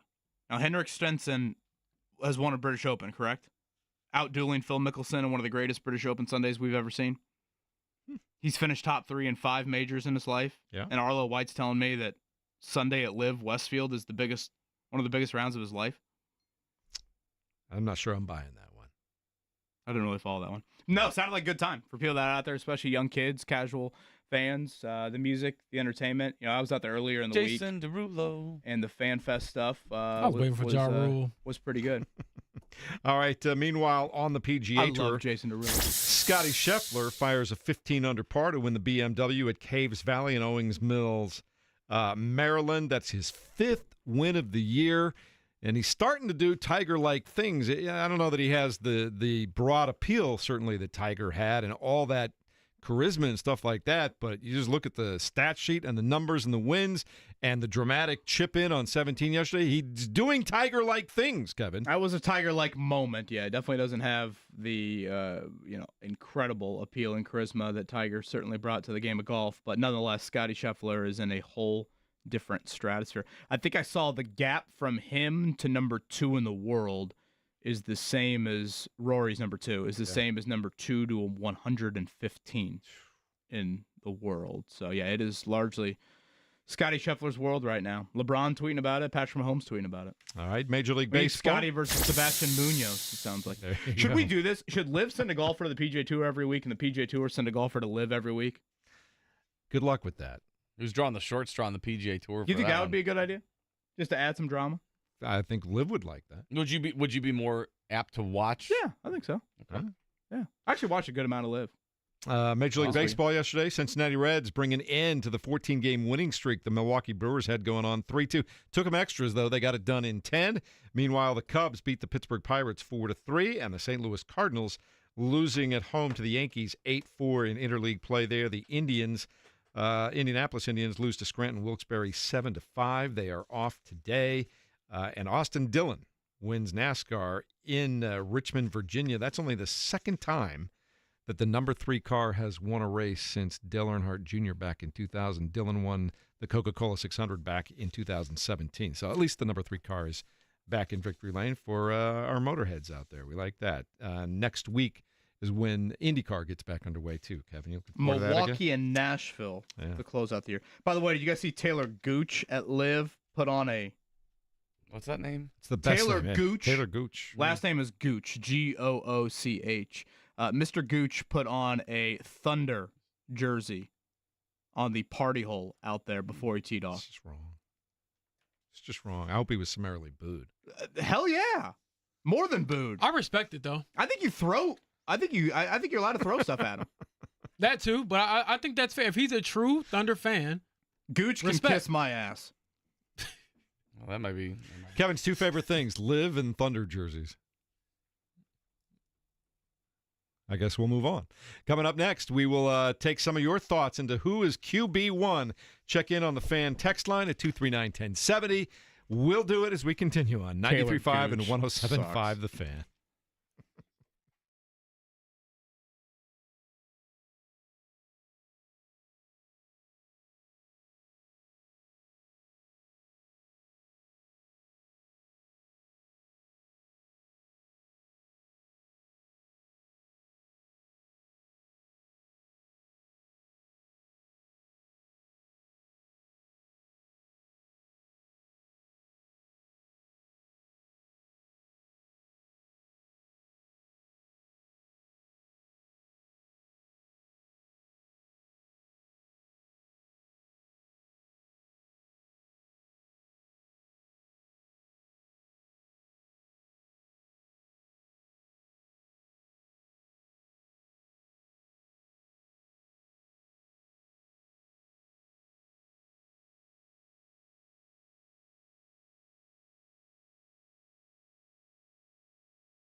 Good morning and welcome in on a Monday. Colts have one more preseason game at Cincinnati later on this week. We'll talk more about that. But here's the question at hand for the fan text line at 239-1070. Get on and be heard. Who would be your starting quarterback and why at this point in time? Shane Steichen says he's very close. Kevin Bone, you think that maybe means tomorrow when he meets the media, correct? Yeah, I mean, again, I don't know that by any means, but I'm trying to think, James. Wasn't there a Wednesday last year where I don't think it had leaked at all, and Shane was like, Anthony Richardson's been benched? Didn't that happen at one point last season? I do know when he came back, it wasn't leaked. When he reinserted him into the starting lineup. So maybe he tells Anthony and Daniel Jones his decision today. They're back again. This is kind of a regular season week for the Colts. They play on Saturday, so everything's bumped up a day. But that's how they're treating this week, and then we will hear from Shane tomorrow, 11:15. So, maybe that's the path that they go down. Yeah, I'll give Daniel Jones a call this evening. I'm sure he'll tell me everything. He'll pick right up. But this is where I seriously do want to know. Let's say they choose Daniel Jones. Is that it for Anthony Richardson? Because I think if you choose Daniel Jones, that is a much more significant decision versus choosing Anthony and then pivoting to Daniel Jones later. Like trying to pivot back to Anthony Richardson again if Daniel Jones doesn't work out the first month of the season or whatever the case may be, that is a hard just pivot to make, especially after you've now benched the guy twice, basically. See, I've heard people on both sides of the fence. People have said if you start Anthony and then bench him, once you bench him, it's full-on 2026 mock draft season. No one wants to see Daniel Jones play quarterback. That's the camp I'm in. That if you start Richardson and then you pull the cord, then that's it's over. It's over. Whereas that's what I'm saying. Like, you can't put him back in at that point, right? But if you start Jones, the fan base is largely just clamoring to see Richardson one final time. So whenever you do bench Jones, then whatever. At least you're watching Anthony Richardson play, and you get a final answer on him. I've always said that if you go with Jones, your fallback if you're Shane Steichen can be, Anthony had the issue heading into training camp. He obviously injured the finger, and we just need to catch him up on whatever. You can use that as an excuse, and I'm like, okay. And you can then, you play Daniel Jones. I hear you, yeah. You play Daniel Jones, and then whenever that time comes, that you're like, we're going to Anthony Richardson, that's it. You're not going back to Daniel Jones as Anthony Richardson's show, good, bad, or indifferent. And then you find out what your answer is. Here's Chris, a season ticket holder since 2022, thinks AR will get the nod at first, have a lot more invested in him, plus the upside is way higher with him. But the first sign of injury or sub 50% completion percentage, unless we're winning, put Daniel Jones in. Also, Kevin, he wants to know, do you think it's possible Ballard loses his job in the offseason? Shane Steichen, would he be able to keep his? He thinks he's the best coach the Colts have had in quite a while. Yeah, I didn't, James, feel free to chime in. I didn't take away much from Carl Gordon in the booth during the third quarter. But if there is one takeaway I think we have had from her in her press conference, and maybe even a little bit with Greg Rakestraw and Rick Venturi on Saturday, I do think she wants the head coach and GM as tight at the hip as possible from a cohesion standpoint. So that leads me to think, would you really force a GM upon a head coach, i.e. keep Steichen and fire Ballard? That just gets messy. I think more times than not around the NFL, it's doesn't messy. work. Yeah. And Marks Bears can speak to it. You saw it in Tennessee recently. So it's weird. Steichen's been at the helm for what? This is his third year, and it's Ballard's ninth. I get that does not fall in the same sort of timeline, but if I had to make an assumption on it, I think Steichen and Ballard are tied together. Here's one. It says Colts 9-8 with Minshew. Is Jones better than Minshew? Didn't give a name, but is Jones better than Minshew? What do you think? Not appreciably. Wait, what's that word? I have to use this in a story. What's that word? I never heard that. Appreciably. Appreciably. What does that mean? In this context, not appreciably is not a lot better. Oh, okay. I think they're all the same. Brissett, Wentz, Ryan, Jones. Well, Wentz was 27-7. They're all getting you right where you don't want to be, and that's quarterback purgatory in the NFL. 27 touchdown passes, 7 interceptions. Is that what it was that year? I don't even know, but I wasn't here for that. But I say that tongue in cheek, by the way, for those who are ready to turn us off. Please keep listening. I think that he's probably better than Minshew because Minshew couldn't throw the ball down the field. The question with Daniel Jones is, will he? He has the arm talent to do it, just hasn't done it that much in his career. And honestly, it goes back to a few years ago when they changed some coaching things in New York. And I think they just beat it into his head like you just don't need to turn the ball over, and that made him kind of a shell of himself. So we'll see if he comes out of that shell a little bit more with this team, but I wouldn't, bet or bank on it with Daniel Jones. But I think he's better than Gardner for sure. Purdue USI dad has a nice analogy. One is great and sporty but seems to break down. The other is slow but reliable. So you drive the sporty car and drive it like hell because you got old reliable sitting in the garage. I do like this analogy. I'll keep that I don't know if the old reliable is all that reliable, though. Yeah. I mean, the last time we saw Daniel Jones, he looked terrible, and he was benched and basically jettisoned from New York. I just keep on going back to those Jones post-game comments where he goes, I feel like I make decisions consistently and I throw the ball accurately. And I'm thinking the anti-AR. I'm thinking that's like Jay Huff walking into a Pacers press conference and be like, guys, I rebound the ball. I don't know what your old center did, but I know I can rebound. It was I thought it was one of the more indirectly funny and hilarious comments that I've heard of, like, wait a minute, he is literally attacking Anthony Richardson's two biggest weaknesses. And he's the most non-controversial guy ever. In his last public comments until I assume Shane Steichen's going to name a starter. Colleen says she would name AR as QB1 because of that first drive illustrated that he has improved his ability to complete short and intermediate passes. And the long one called back because of AD's offsides was an incredible throw. I just pray he can stay healthy. Go Colts. Couple of blue heart emojis. The old reliable in the garage is like a 97 Buick Century with the spare tire on it. You're like, well, if I got to go to this thing, I guess I could. I don't know how many miles I'm getting out of it, though. Yeah, I do not think that's like a Toyota Camry. Like, I'm not looking at Daniel Jones as that. There's no Maserati in that garage. Yeah. Should they be letting this thing play out one more week? No. Shane Steichen sounded over I don't hate that idea because honestly, then why are you laughing? Because I heard Mark say no immediately. That's why I laughed.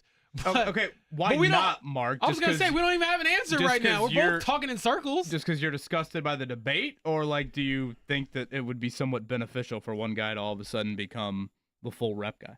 Well, at some point, the coaching staff needs to make a decision. And I guess, like Shane said, he's seen more of it than anybody else has. So maybe he's seen stuff behind closed doors and everything like that. But at some point, don't you just need to have the team, when you're nearing the season, weeks away from the regular season, don't you think that you owe it to the locker room to kind of be like, we need to make a decision here. This is our guy, and we need to start prepping for the Dolphins, and we can't be playing this competition game into the third preseason game when every other team in the NFL is usually resting starters. That's fair. You bring up a great point, and it goes to something that Kevin was saying, too. When you get behind the scenes and you start looking through film, and film doesn't lie. Did the guy make the right read? Did he have the right depth of his drop? Is he doing the right things? Is he calling the right play for the all those things? If you're consistently missing on a lot of those things that you and I never see, but the coach sees on tape all the time, it erodes his confidence in that guy. I just can't trust him to do what I need him to do, right? I mean, sometimes it's more than just making a play. It's, does he get us into the right situation? Does he have us in the right way here? Is he making the right drop? Is he making the right read? Did he go through progressions? Those are things we don't necessarily see all the time. Well, certainly, and that's why I do think Daniel Jones is much more having an opportunity to win the starting job than maybe people want to. But it's pretty wild, as Mark points out there, in a game that you rest your starters. So if you don't play your starters Saturday against Cincinnati, let's say Daniel Jones wins the job. So Daniel Jones does not lead a touchdown drive in either of his preseason appearances. I'd argue his Green Bay practice was one of the worst that he has had throughout camp, and he wins the job. I'll let Brad have kind of the last word on this particular segment here. He says the question Shane Steichen needs to ask himself. Have you gone with Colleen and Brad? Yes. Those are both of my parents' names. Wow. Are they your parents? I can't imagine they have somehow figured out the texting hotline. If they technology. are, say Kevy. Text Kevy. Kevy Webby. That's reserved for me. Question Shane Steichen needs to ask himself is, who gives the team the best chance to beat Miami? From what I've seen, Brad thinks it's Daniel Jones. Got a regular season game coming up. Who gives you the best chance to win? I don't know, honestly. I feel like I've I can go both ways with either quarterback, but I just think if you start Daniel Jones week 1, that's the end of the AR era, and I don't care what anybody from the front office says at all. I think they would all be kind of lying at that point.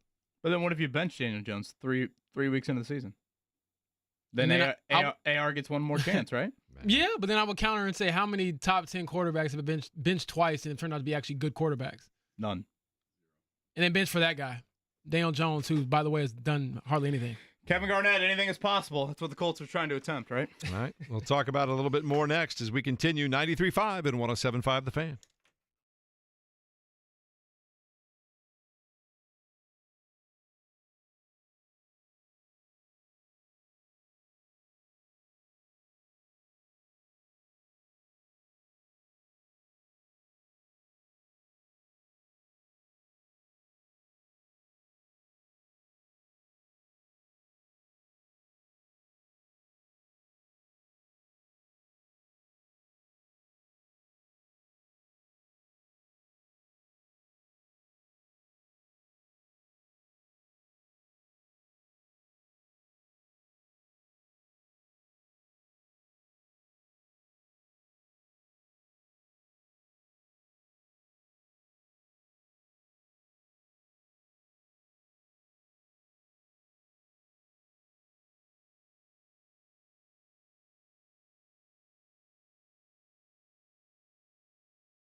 Lots of text flying in on the fan text line, 239-1070. Make sure as we get this thing up and running over the next couple of weeks that you give us a name. So moving forward, when you text in, we can call you out by your first name and give you some credit for some of the great questions that are going on.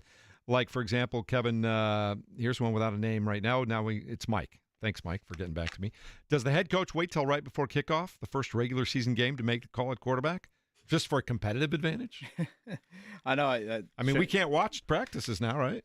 We can watch this week. Yeah. This week it's still not at Grand Park anymore, but yeah, we'll be able to watch him at the facility. Knowing Shane Steichen, how much he's obsessed with preparation, probably wouldn't be the craziest thought in the world, but I don't know. Shane acted like it would leak before then. Right. Shane acted like he was. Oh, part of me thinks it happens tomorrow, but I don't know. Maybe I'm wrong. Let's go to the phone lines, 239-1070. You can always get a hold of us there. We had Jared, and he just dropped off. Jared, call right back. Speaking of dropping, you guys might judge me for this. On this show, no one would ever judge anybody. No, I'm judging. I'm a little nervous to share it, but this is safe space, correct? No, it's not, but go ahead. Have you heard Mark's intros? You guys ever stuck your hand in the old porta potty? No. Why? What possible This has circumstance? to be something related to your kids. It has to be. This better be like a wallet situation or something. For S's and G's, what are you doing? Shout out to the Great Sausage Fest over there, 46 in Illinois. Outstanding time this weekend. Derek Schultz and the immense heat. Felt awful for him. Tried to scream and yell at him and say hi, but he was too busy doing a great job grilling sausages. It's hotter than you know what. We're potty training Max Bowen. He tells me I got to go pee. So we make a nice Usain Bolt sprint to the porta potty. Get him in there. It's hot. I'm sweating. I got the sunglasses on. Oh, it's a great time to be in a porta potty, right? I can't think of a worse time. And he's giving a great effort. He's trying to get his pants down. The the little Paw Patrol underwear is a little kind of stuck. He's sweating bullets after being in the bounce house seemingly for an hour. We get him to the ankles. Next thing you know, I reach down to try and help him. Sunglasses go in, and I just instinctually put my hand right in there and get him out. I mean, were these nice sunglasses, or were these like you get them? I think I got them for like $15. Oh, Kevin. Mostly it was just reactionary, right? Just pure reactionary. Is that horrifying? Is there a line you cross? Is it just wallet and phones? Wallet, phones, keys? I'm not mad at it because I do hate. Does sunglasses not fall into that boat? Should I have just given them up? I appreciate if it was just like a reaction move, right? Yeah, purely. So is your hand blue the rest of the day? I don't know if I got deep into the weeds of it, but weeds is the last thing you need to worry about in there. I mean, my hand was definitely submerged. I'm not gonna lie. Oh God, Kevin. How many? A tetanus shot. I would have been. Wait, so you guys wouldn't have done it? You guys would have just given up? I would have found the nearest. You guys are all just rolling your eyes at me. Come on. I would have found the nearest bathroom I could find, and I would have been washing my hands for 15, 20 minutes. We're at the Sausage Fest. I What do you understand. think? You're at Augusta National looking for bathrooms here? I would make a plea to whoever's in charge but you got to let me in the building. This the is guy what I with would a have blue done. hand with poo on it, I don't know begging if for blue a might wet not be the wipe. right tent, Mark. Oh Lord, that's even worse. James Boyd, you haven't chimed in yet. Would you have gone in for your? I've seen you rock sunglasses. Yeah. Would you have gone in? Mine or are would you have pretty not? snug, by the way. They don't fall off. I'm not bending over trying to help the little 2-year-old. And get his again, little, I'm hearing all these things about children. I'm not hearing the upside right now at all. But in all seriousness, this is your problem, Kevin. When you take a L in life, you feel the need to tell everybody about this. Now, I would do what you did. I just wouldn't tell anybody about it. And I would take it to the grave with me. You feel that, I don't know if it's like a therapeutic thing for you. You come in and you lay on the couch and you say, "Hey, doctor, I need to talk." Then you spell. You will, as you go on and on in your radio career, you will become more and more comfortable telling on yourself. You guys are my support group. You guys are my friends. You guys are my. Yeah, I'm your friend, but I'm gonna tell you, yeah, friend, you was nasty. I understand why you did it. Okay. In all seriousness, I probably would have did the same thing. I just wouldn't tell nobody. Some people in the chat are chiming in, so your plan is to keep those sunglasses and then put them back on your face? When I they got go in home, the pocket after that. They can't go on my face. When I got home, I did one of those all-purpose cleaner on them, and I kept those submerged under suds for quite a while. Yeah. And they're not going immediately back on my face or my head. No. How soon? But were I you, would definitely get my glasses back. How soon were you housing another sausage in your mouth too? After No, that was it. We were out of there after that. That was it. Trust me. No hand foods Nope. probably for a while. No. I only had beer. It was after that. And Kids- when you kids got get- home, how long did you spend washing your hands? Yeah. I mean, I had at least 3 or 4 sessions. Yeah. See, we've been to enough like farmers markets and all that stuff, or even like the state fair where there's plenty of businesses giving out free sunglasses. I'd have been like, okay, this is $15. I can invest in new sunglasses, and I'll just get like a cheap pair. Gosh, so I'm largely getting judged. Now, I would imagine with kids, you guys carry sanitizer, right? Yeah, there was. I put hand sanitizer when I got back to the car. I didn't have it in the bag with That's me. a tough moment, but yeah, if it's reactionary, I get it. Okay, so I get it. you do support me. James and Mark do not. Well, when you come into the station tomorrow with pink eye, we'll know why. Putting poo sunglasses on. All right, we'll get back to the Colts coming up in a moment, but also Tony East covers the Fever and the Pacers. We'll get the latest on those two teams in a moment. We'll get back to your texts as well. 239-1070. Jared, you want to call back? We'll get to you at some point as well. Let's take a quick timeout, and we'll do it next.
Oh, now you're speaking my language, Mark Dykton. Oh, Jeff, Always this on is in the top of it. playlist? This is in the playlist. I like All right. this. This is good stuff. All right. Name speaking that of, artist? Yeah. I don't know if I can, but I know I listen to it a lot. What is it, Mark? Who is that? The Game. Well, this 50 is the Cent. 50 Cent G-Unit remix, but yes, Oh, it is the Game nice. and 50 Cent. But yes, very good. A lot of time I'll hear it with my wife. She really likes a lot of that music. She'll play it and I'll just groove to it. I like it. I'll tell you another guy that we groove to. It's a Victory Monday, too, for the Indiana Fever. So we got another Victory Monday. Tony East covers the Pacers and the Fever, and he joins us now on the Payless Liquors hotline. Good morning, Tony East. How you doing today? Good morning. I sincerely hope I am not in anyone's playlist, but happy to be here. Well, you're here today. You're on our playlist. We appreciate that. You know, Yes.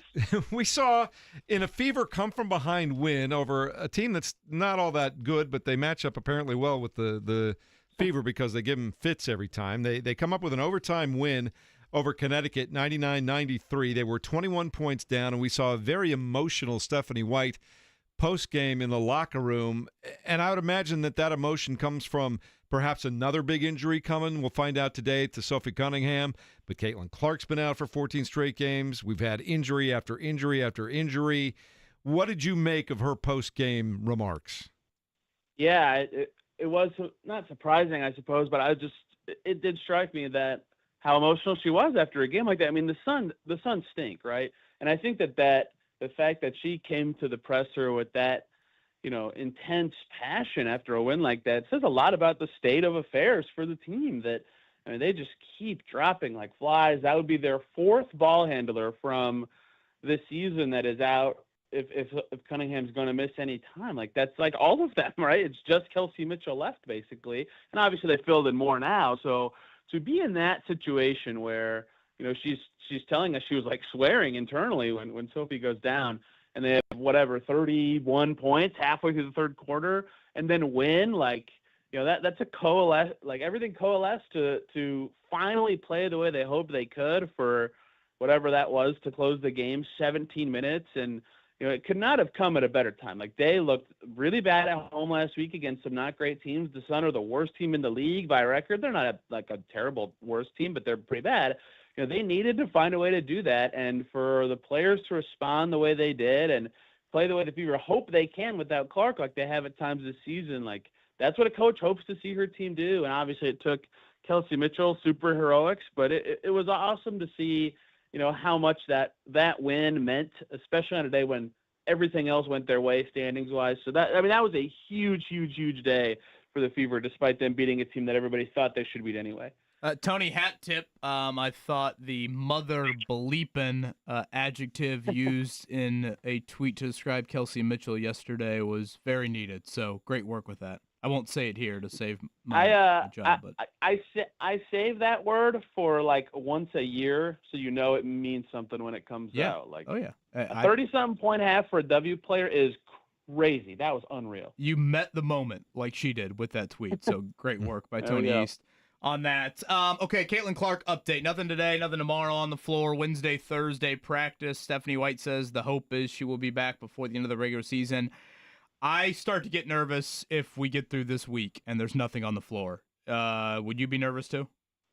I would agree with that. Like, I don't necessarily know that I would say, oh, she's got to play by this week to, for whatever reason. Yeah, but I'm not saying playing to be clear. I'm saying she needs to practice. Yes, totally agree. Like and this is the time, right? Because, they have 4 days to have the on-ramp kind of happen towards, we finally hear 3-on-3 or 5-on-5 or just something where a basketball is being dribbled and she's wearing a Fever kit, at practice because you have a chance to really do it. Like, this is a big week for them to work in Odyssey Sims, and if they get another hardship player because of Cunningham, that's great. But, like, Clark is the thing to focus on in practice this week if they can. And, like, they have a lot of road games to close their season. Obviously, they play the Lynx at home this week, but they have Seattle like the following weekend and a couple other home games where it's like maybe this is the time it makes sense if it's going to happen. And when you have a random, like they've played, I think, the most games of any team in the league. I'd have to double check that. I believe that their 10 games left are the fewest of anybody.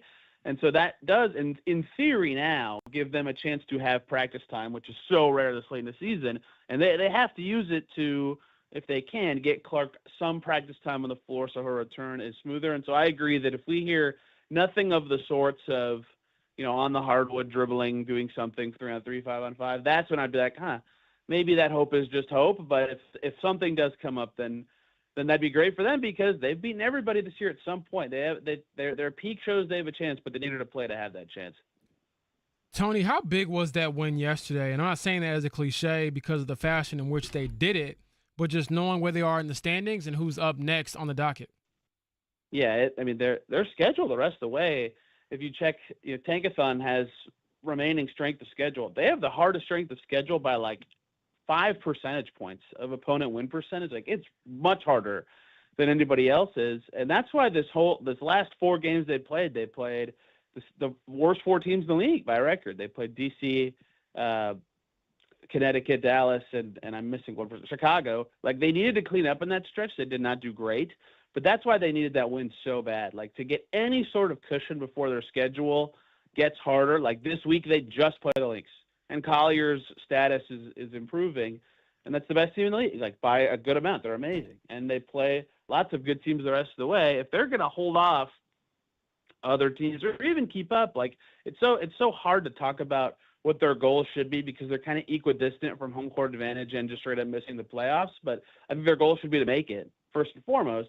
If they're going to do that, they need to win games. They need to win probably 23 games, 22 games would be my guess. And winning 5 of their last 10 would be like pretty impressive given how challenging their schedule is. And so giving themselves an extra win before that was just so huge already. And they got every result they needed yesterday. The Valkyries lost, the Storm lost, the Sparks somehow lost to the Mystics, joining the Fever's trend from Friday. So the perfect time to get a win like that in terms of like confidence. And as we saw with Stephanie White post game, like emotion, combining it with the losses from other teams, the Fever's upcoming schedule, like they really, really needed it and they got it. And now they have 4 days to kind of regroup and hope some of those teams lose again. Tony East hosts the Locked On Pacers podcast. You can also see his work in Forbes, SB Nation, Bleacher Report, WTHR, other various publications. He covers both the Pacers and the Fever. Move on to the Pacers real quick. I think we talked about this just for a minute last week, but is Tyrese Halliburton moving on without crutches in the scooter at this point in time? Yeah, he sure said it. He did a great job of making his he is the only guy who would make his no crutch, no boot picture a Puma thing. But yeah, he's got his new shoes. He's got no crutches. I will miss seeing him scoot around. It was quite funny to see.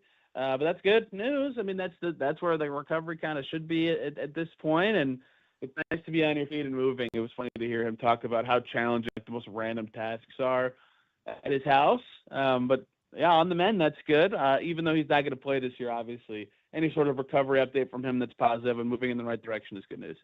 Tony, anything you care about schedule release-wise? We saw it come out last Thursday. Anything stand out to you from a Pacers standpoint as we're still a little over a month away from training camp? Yeah, this is a cool thing in the schedule this year. They don't randomly go to Europe for a week in the middle of it, so that's a lot better than last year. I mean, they have like all the same Pacers-y advantages they usually get, right? They travel the fewest miles of any team because they're so close to their division opponents, and they have the fewest back-to-backs, and I think they have tied for the fewest rest disadvantage games this year. Like their opponents and them will be even in terms of how they're feeling and traveling at worst for much of the season, which is good, right? If you're a team that is going to be scraping by and trying to make, the play-in, at least on paper, it looks like, that's good. You want all those advantages built in, but nothing super standoutish. They play 80 games, and they play the 80 teams that everybody thought they'd play. Their only weird part of their schedule is that like mid-January through mid-February rush with the trade deadline in the middle of it, where it's like a baseball schedule, 5 road games, 4 home games, 6 road games consecutively. But outside of that, it's nothing so shocking or different than any normal year. Tony, which Pacers player will be the best Colts quarterback? Oh, man. Didn't see that one coming, did you? No, I'm used to the opposite, like which Colts player would be the best on the Pacers, which is Mo Alley Cox is still on the Colts, right? It's always him is the answer. Yeah, he's always the answer for the inverse. Wait, I can't believe I didn't know if he was still on the team or not. The best football player? You said quarterback specifically. Yeah. Right? Yes, quarterback. There's a competition going on. I'm just thinking if we got to Yeah. go across the street to Gamebridge to pick up a quarterback to start by week 1, who are you picking? Gotta be Halliburton. What's the typical? Yeah, I was gonna say Halliburton's got a lot of the traits, right? What's the typical quarterback height? Like 6'4", right? About there. Yeah, about 6'4", I would say. I think you need a little more weight than Halliburton, no? No, I was A little gonna say skinny. he might be too thin for. I'll tell you who I think would actually be Matherin like. might have 10 turnovers by halftime. But you know what? He might make the tackle on all 10 turnovers. My pick personally might be Matherin, but I'm seeing where your mind's going. Cam Jones feels like he's got the size Okay. right. Yeah. He'd be really slithery. He's got the lefty stuff. He'd be a kind of quarterback that I like watching. You know, you can kind of run with it. All right. That's a fair. That's a fair Matherin's pick. Matherin was a good answer, so I just zagged a little bit because you guys took the best one. Tony, have you ever stuck your hand in a porta potty? Stuck my hand in a no. Why? What? You're not a father, are you? You never dropped anything in a porta Oh potty? no. I have not. Any close calls? They need to. Yeah. In my old life of working a job like a corporate job, I did a lot of had to go to construction sites kind of things, and so I spent many minutes in one company that I was in the porta potty of. They had one of those grabber things in there. Really? Oh, smart. Wow. Yes, I know. I thought Apparently that was work site had a problem. They finally had to fix it. Interesting. Wow. Okay. Frequent- well, maybe the frequent Sausage drop Fest could benefit. invest in that next year. Keep Okay. dropping my Who does this Phillips happen to that I screwdriver in know? there. Honey, can you get the? I dropped my sunglasses in there on Saturday night. I instinctually, I just grabbed them out.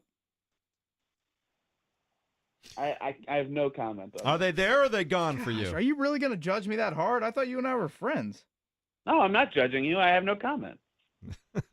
Oh, isn't no comment a comment? Kind of. Isn't that what they say in PR class? Is that what you say to all the coaches who say no comment? There's nothing there?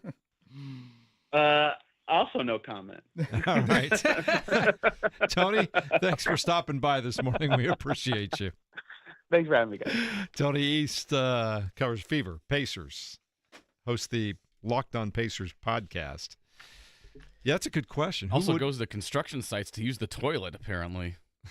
I don't know if that's exactly what he was saying, but He said there's a grabber in there. I'll go with Man, it. what's going on I'll over allow there? it. I'll allow it. Stop that. Mark has got clickbait headlines going right there. You know what, Mark? I'll allow it. Thank you to Q here. He goes, when Kevin was talking about reaching into the porta potty, I figured he was talking about Chris Ballard trying to find a starting quarterback between Anthony Richardson and Daniel Jones. Does that make you laugh or make you cry when you hear that? Both. Yeah, it's you pretty start. rough. It's like that little kid, that meme of the little kid who starts being happy at first and slowly just disintegrates into tears. You know Mark, which one I'm how's our talking poll about? looking? Oh, the porta potty poll. Say that 5 times fast. Let's see. We are at. Do I have a lot of support? I think they're liars. The question is, would you pick your sunglasses out of a porta potty? Yes, diseases be damned, or no, not worth it. 83.8% say no, not worth it. Oh, stop. They're that. liars. That I is- voted yes. I voted yes. Thank you, James. You need- People are lying. Y'all somebody are said- not living like this. First of all, how much are your glasses? Well, somebody said if they're typically? $200 or something, that's one thing. If they're $15, you let them go. See, I'm speaking to the average American who does not spend $200 on Right. glasses. Like, Yeah, if you're doing that, then more mine power were to you. $15. I buy 3 But then my packs argument on... would then be, if you can spend $200 on sunglasses, then you rolling. You got money already. Why are you Right. reaching in there to get the sunglasses if you already paying money like that? I'm It just saying. was just instincts, which I mean, I don't know what that said. It didn't even cross my mind not to reach in there. Boy, I've never looked at a porta potty and I can't wait to get my hand in there. Well, I'd I like to didn't say no think way, that. but that's why I asked initially a question about was it instinctive? It's Because fight or I've done flight, things people. in an instinctive manner before. Fight or flight. Do you care to share, Jeff? No, just similar stuff. Like when you have 2 little kids, and at one point I had 2 under 2, and Mark knows what I'm talking about. There gets to be a point where you're just stuff is starting to fall. You're reaching to catch it. This goes over here. You just go get it. You don't worry about stuff. At that point in time, by the time they're 3 and 4, anything and everything that could have come in contact with you probably has. That I get. Got Mark over here acting like he needs some pristine seat cover before he's sitting down. I mean, But he's saying this in the Unbelievable. context of those are his kids. Those are my kids. Yeah. I don't know what's been going on in that porta potty at Sausage Fest in the streets. That's the Someone pointed difference. out that if they're prescription sunglasses, he absolutely got to go get them. Yeah. David Kane, fair point. I did not think about that. I wear contacts. Are there I do not have prescription prescription Sunglasses. Oh yeah. You should have led with that. Yeah, you need to say that. And I might go on Team Kevin Wait, then. you got prescription sunglasses that are $15? Hold on, I got I questions need to know now. that deal. Was that insurance? You've seen What the was flipper that? on me. Oh, it's yeah. the flipper. Yeah. Okay. You have commented on these. Yes, those I'm look like, pretty cool, actually. Yeah, you actually have said that they actually look decent. So you obviously have your normal glasses, and you got Now, those you do sunglasses know that every time that we flip see on. you in those sunglasses moving forward, that's all we're going to think about when they're on your face. Well, with training Flip camp them. over, you probably won't see me in sunglasses for another year. So You know what? We have practice tomorrow, I think people. you're I'll good. be out there taking a selfie with one Kevin You'd be Bowen. flipping those things down, and poop particles can go flying. Girth Brooks says Lord. his are our prescription, and he would not go get them. That's because they got money. You know what, Kevin? You live in that Midwest life, brother. I respect you. Midwest just trying to make it. We ain't got money like that just be throwing away. Nah, y'all some liars. The people in that poll are liars. James, biggest injury concern for the Colts right now? That is quite the question. Ooh. And while you think, the audience, if they did not watch Saturday, right now I can name 1, 2, 3, 4, 5, 6, 7, 8, 9, 10, 11, 12, 13, 14. I can name 15 Colts players that you could either put on the 53-man roster Okay.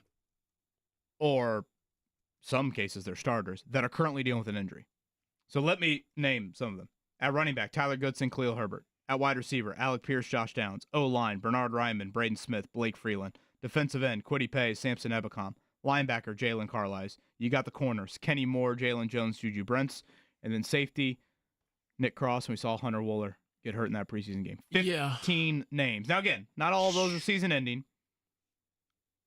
I'm not sure that I could name like one player. Or a position, But I would guess. definitely go cornerback still. Corner over offensive tackle? Probably. I probably would lean towards corner just because they're so banged up. And even though a guy like Jonathan Edwards isn't someone that is going to be a household name for the Colts, or certainly is not a household name right now, I just think that him being concussed in that game adds to the questions about, one, what does your initial 53-man roster look like from the cornerback perspective?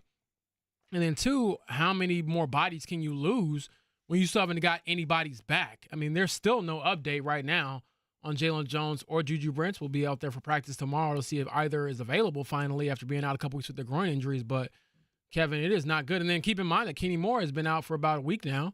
So what's the latest with him? Yeah, I don't recall a time 8 days away from roster cuts, week from Tuesday. You cut from 90 to 53. I don't remember the Colts ever having this many injury questions here. And Ever? again, now Really? leading into roster cuts, boy, I sometimes you carry an injured guy or two, but now you're going to have a lot of decisions to make on, okay, who do you carry on your 53, then move them over into injured reserve? You know, are you carrying extra corners? I mean, that list, I didn't even include a guy like Jonathan Edwards, which if I were making a 53-man roster right now, I'd probably have him on it. He's started the last two preseason games. So that on the non-quarterback decision news item list for the Colts right now, that's definitely one of them.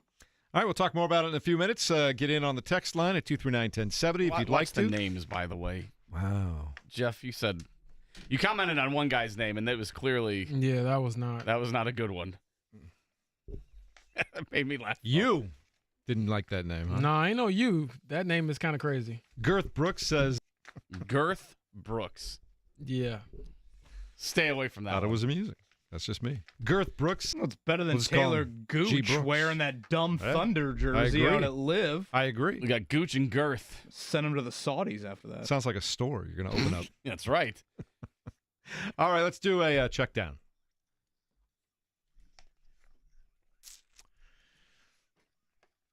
As we've been talking about, the Indianapolis Colts have one preseason game remaining. They'll take on the Cincinnati Bengals, 1 o'clock Saturday afternoon on the road. You'll hear it live here at 93.5 and 107.5 The Fan. And we may or may not find out who the starting quarterback is for the Indianapolis Colts tomorrow, James Boyd. Yeah, I believe we will find out tomorrow. I mean, I have to take, well, I don't have to, but I will take Shane Steichen at his word, saying he was going to take a couple days and is very close to a decision. And I think that decision should be announced formally tomorrow, and we'll see what that means for the last preseason game this upcoming Saturday. Knowing we've got a lot of injuries, which we just talked about, Kevin, any camp long shots that are likely to make the 53-man roster right out of the gate? I mean, Jonathan Edwards, I guess I'll go there. He's a corner, number 35, for those who have been watching, undrafted out of Tulane. Couple guys on offense that I have liked. I don't know if there's room for him. There's definitely not room at wideout, but Coleman Owen, number 3, as a slot wideout, I've liked him. And Ulysses Bentley, the 4th, Jake Query, sad to admit, has done an unbelievable Ulysses Bentley, the 4th impression. I don't know, James, running back right now. Jonathan Taylor, DJ Giddens, and who? You'd think at the beginning of the year it'd be Khalil Herbert, right? Well, he's hurt. I would think it's Tyler Goodson. I just need to know how severe the elbow injury is. is. Sling walking off the field. I mean, But I thought he gave him something on special teams and just kind of some pop out of that backfield. If healthy, Goodson 1,000%. But this gets into the conversation we just had. There are so many of those conversations right now that you have with this football team. Those 15 names, by no means are all of them season-ending. Some of them should be back soon. But you need to start crossing those names off the list before you get to a week from Tuesday. James, it does feel like we have a starting kicker at this point in time, does it not? Yeah, I felt that way before Saturday's game, and then Saturday's game for Spencer Schrader was the cherry on top. 4 kicks, I believe, 4 for 4, made the extra points as well, and he had a 56-yarder, which is what you didn't get last year from Matt Gay. Some of the long-distance kicks were a little bit of an issue. Now, again, that's preseason. I got to see it in real games, but I feel better, I say, after that game about Spencer Schrader. All right, let's check out the Indiana Fever. They're 19-16, a very resilient come-from-behind win. They were down 21. That's the largest comeback in franchise history. They win in overtime, 99-93. Sophie Cunningham goes down, though, in the first half. What looked like could be a pretty tough injury. We'll find out more after the results of an MRI later on today. But please, please, please don't let it be that 3-letter injury to the knee, right? Yeah, like I said, I don't speculate about injuries, so we'll find out later today what it is and what it means. But certainly not good news for the Fever, but the positive note is that they still rallied and won that game. Kelsey Mitchell scored 34 of her 38 in the second half. For those keeping track at home, Mark Dykton, that's 34 points in 20 minutes of play. There was a stretch in that game. Well, 20, you get the overtime too. So there was a stretch in that game where they were like 0 for 11 from 3-point range and everything. So that game was looking grim. And then all of a sudden it like flipped on a dime. I was in here with Eddie and I'm like, how the hell did that happen? He's like, I don't really know. It was just a very bizarre game that they just mounted this ferocious comeback and pulled it off. All right. We have a winner on the Live Tour here in Indianapolis up at Chatham Hills over the weekend. What was the name again? I don't even know that golfer that well, Kevin. Who was it? Sebastian Munoz, the pride of Bogota, Colombia. There we go. But it sounds like from all reports that the folks that did attend that had a really good time. Should we have a guest on tomorrow to talk about the Live experience? I think it'd be nice to have somebody on to wrap it up. Or do people not care? I think there were a lot of people that went out to see it, so they cared. You're our golf guy. Do you care? That's the question. Yeah, you watched I did. I genuinely, I talked to several people that attended the event. I was genuinely curious what the experience was. And I think, for the most part, I think people that are, especially following kind of the casual golf fan, if you could stand the heat, they had a good time up there. I was up there before the tournament started, and I did think there were a lot of fan-specific stuff pretty close to the entrance that would be pretty attractive. They should be back for more, right? So yeah, they're back next year. I think it's August, a little bit later in the month of August. So our guy Evan Sherrill said it was an awesome event. Would love to hear an interview about it. Yeah, let's go. There you go. Get somebody on tomorrow. Honestly, Evan, do you want to talk to us tomorrow? Wow. Put him on the spot. But no, I'm glad to hear from him, and I know Evan is actually probably telling the truth. So that's good to hear. All right, Scotty Scheffler on the PGA Tour wins the second playoff tournament with a 15 under par score. He rallied from several shots down in the fourth round to overcome Robert McIntyre, the Scotsman. It's his 5th win of the year, and it included an 82-foot chip-in on 17, which brought down the house over there at I got Gay a broken Valley. mic. Uh-oh. It's becoming an epidemic here in the studio. Kevin scrambles to get that. Anything else we want to throw in on the update before we head to break, James Boyd? No, I just hope that he is able to reattach his mic or save it I feel like you I'm saved back in the porta potty. Yeah, well, save it like you saved You'd your go down sunglasses. and reach that, yeah. We'll get Kevin put back together. We'll take more of your comments on the fan text So line. appalled about me going in the porta potty. Again, if it's my kids, that's one thing. If it's a bunch of Mark. strangers, Jeez. Mark Dykton. got to go get a shot of some sort at the local medical facility. Needed some alcohol. Unfortunately, there's nothing to be found walking out of there. I'll let you all ponder that as we continue on 93.5 and 107.5 The Fan.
People out there trying to eat breakfast, and Kevin Bowen is reaching his hand into porta potties, James Boyd.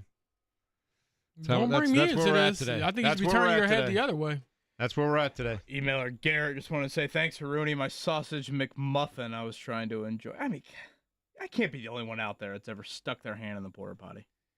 Well, there's got to be more. I got the poo on me. that was Kevin on Saturday, probably. Where did I Mark think I find this avoided stuff? all the poo. We have a caller that would like to weigh in on this. It's actually a special guest, Kevin. You might be close to your heart. Mr. Lou Holtz is on the air. Lou? Hey, yeah, good morning. Let me tell you something. I listen every morning, and I listen to this show. It's a beautiful show. You're just beautiful people. And I come to the University of Notre Dame. I came here to bring greatness, and I have an idea. We are all familiar with dunk tanks, and we love dunk tanks. When you go to carnivals, and they have these dunk tanks, and you win money. You know, you knock somebody down, and you win money for charity, and you just help people. So we're going to take a beloved man at Notre Dame, Kevin Bowen, a beautiful Notre Dame man. Wasn't smart enough to go to the University of Notre Dame. He went to the junior college in Bloomington, but he did go to Notre Dame in his heart. We're going to put Kevin in a dunk tank on Monument Circle to raise money for charity. And, of course, the dunk tank will be all of the porta potties that we've collected from the state fair. So it's going to be unbelievable. We love Kevin Bowen. I love the University of Notre Dame in Our Lady on the Dome. Go Irish. Eddie White, this sounds like if Donald Trump and Lou Holtz had a kid together here. Oh, he's out. Is he out? He's out. Up, yeah. Oh, man, that was excellent. He said it was Lou Holtz, but that did quickly. Excellent. That did quickly switch. Boy, I can't wait for college football. 1 week. Right? Hell, don't we get like an Ireland Week game 0. on Saturday? Week 0. Do we have week 0 games? That's what they call them. Got to have an Ireland game coming up on Saturday. Notre Dame, Miami, week from Sunday. Orange out for Miami. Do we like that? By the way, something I thought was funny. The name in question has been changed to RC to keep me out of trouble with the higher ups, Mark Dykton. That's good. I did it for you. Good. I did it for you. Iowa State, Kansas State on Saturday at noon kick. Is that it? Is that the game overseas? Are we doing an overseas game? Yeah, that's the Dublin, Ireland game. That's in Dublin? Mm-hmm. Give that to me again. Iowa State, number 22 Iowa State against number 17 Kansas State in Aviva Stadium in Dublin. I remember asking the players a couple years ago before the Colts played in Germany, what's the most unique place you ever played or most unique location, like globally? And I believe Kylan Granson at the time, who's now with the Eagles, he said he played in Australia for some game involving Rice University when he was in college. And I was like, wow, imagine going to, saying you played a football game down under. So I actually want to follow up with some of these guys, considering they have another international game this year. What's the most unique venue or unique place you've played? Yeah, I think that'd be a great story. A couple of them, one of them, I want to say, I forget who it was exactly. They played at Fenway for a game in college, and I was like, wow, And then there was the pinstripe, right? Yeah, and there was a pinstripe bowl at Yankee Stadium too. Yeah, so some of these games we've seen games at Wrigley. Yeah. Unique stuff. That'd be cool. By the way, I think Zach Kiefer might join us tomorrow. He wrote on Andrew Luck, kind of a deep dive with Andrew over on The Athletic on really kind of a little bit more from Andrew on the retirement and now being the GM of the Stanford Cardinal and all of that.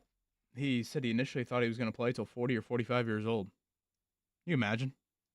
Andrew Luck's my age, so I'll be 36 a month from today, September 18th. I think Andrew Luck's like 6 days older than I am. So can you imagine 35-year-old Andrew Luck still slinging it for the Colts? And here I am sticking my hand in a porta potty. I was going to say, you just put on a birthday wish list right there on September 18th. New sunglasses for Kevin. The timing of this story coming out is like twisting the knife a little bit because obviously I don't think it's necessarily meant to be like that. Starting up, but I just meant like the I guess serendipitous nature of it is like obviously you want to get it out there for the college season, but at the same time the Colts are still trying to decide who their quarterback is, because largely in part they don't have an answer because you left when you did, and so that is fascinating stuff. But yeah, seeing that quote, I was going to play until I was 40 or 45. That has to sting a bit. That tells you just how much pain he must have been in just constantly for about a 3-year period, right? Shared with Zach that he said he always will have guilt about how it ended. I let my teammates down. I'm kind of curious, is that guilt rooted in just purely walking away? or when he walked away. Again, not to, I guess we are going down this path, so apologies. He walked away, what, 5 days from now? Like 2 weeks before the season started. Yeah, so, I would imagine that has to be part of it, right? Does it feel any different if he did it in January, February, March? Absolutely. From a fan standpoint and from a franchise standpoint, you have an option. Well, how about players, too? I mean, you train all off-season long. Yeah. You're getting ready for the grind of a season. It's 2 weeks before the season starts, and you get the franchise The quarterback. timing adds to this thing. And I think that's why I wonder if he feels that, though, I guess what I'm saying. He has to. A guy like Andrew Luck, he has to feel that. Especially because there is no scenario where it's better for you to wait that long. Had he just walked away in January, February, anytime sooner than before the season starts, I think there's a certain subsect of Colts fans that might be a little more forgiving because there are certain ones that are like, man, dude, I get that you had to do this for your career, but you kind of screwed us over because you waited so long. It was a Saturday night in August at 10 o'clock at night. And just on the eve of a season where an entire team had been built around you. And that brother was cold, too. He was such a good player. And just to add one more to it, he comes out of a season which he's called the most enjoyable football season of his life. That first year with Frank Wright, coming back from the injury. That last time Colts have won a playoff game, et cetera, et cetera. So very well done by Zach Kiefer, and I believe he's going to join us tomorrow. Leaving that game, I was at that game. That was the Bears, Mark. Yeah, that was one of those unforgettable moments. It was the Bears, not the Browns, right? One of those unforgettable games where I'll remember that always because I remember just leaving that stadium and it was like no one was chanting, no one was cheering. It was like a funeral procession was going on as everybody left the stadium. He got booed leaving the field. Yeah. And again, everybody was like, Frank what is happening? Reich is now his interim head coach at Stanford to bring the story full circle here. Zach has some great details about Frank Reich pushing a shopping cart in Costco back in the spring, and Stanford fired their head coach, Troy Taylor, out of the blue from some behavior issues. And Andrew calls up Frank Reich and says, hey, I need you to be my interim head coach. And Frank Reich's like, wait, what? This is the weirdest thing in the world. Here's the guy that once retired on me is now asking me to come be the interim head coach. So, yes, Stanford football, if you're watching them play this year, Andrew Luck's their GM, and Frank Reich's their interim head coach. And they've made it very clear that he's the interim head coach. He is not going to be the permanent head coach. They both talked about that. Correct. Wow. Crazy world. He's 35 already, though, right?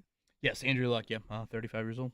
Man, crazy. We still have a caller on the line unless we want to get to it on the other side. No, let's do it now. Okay.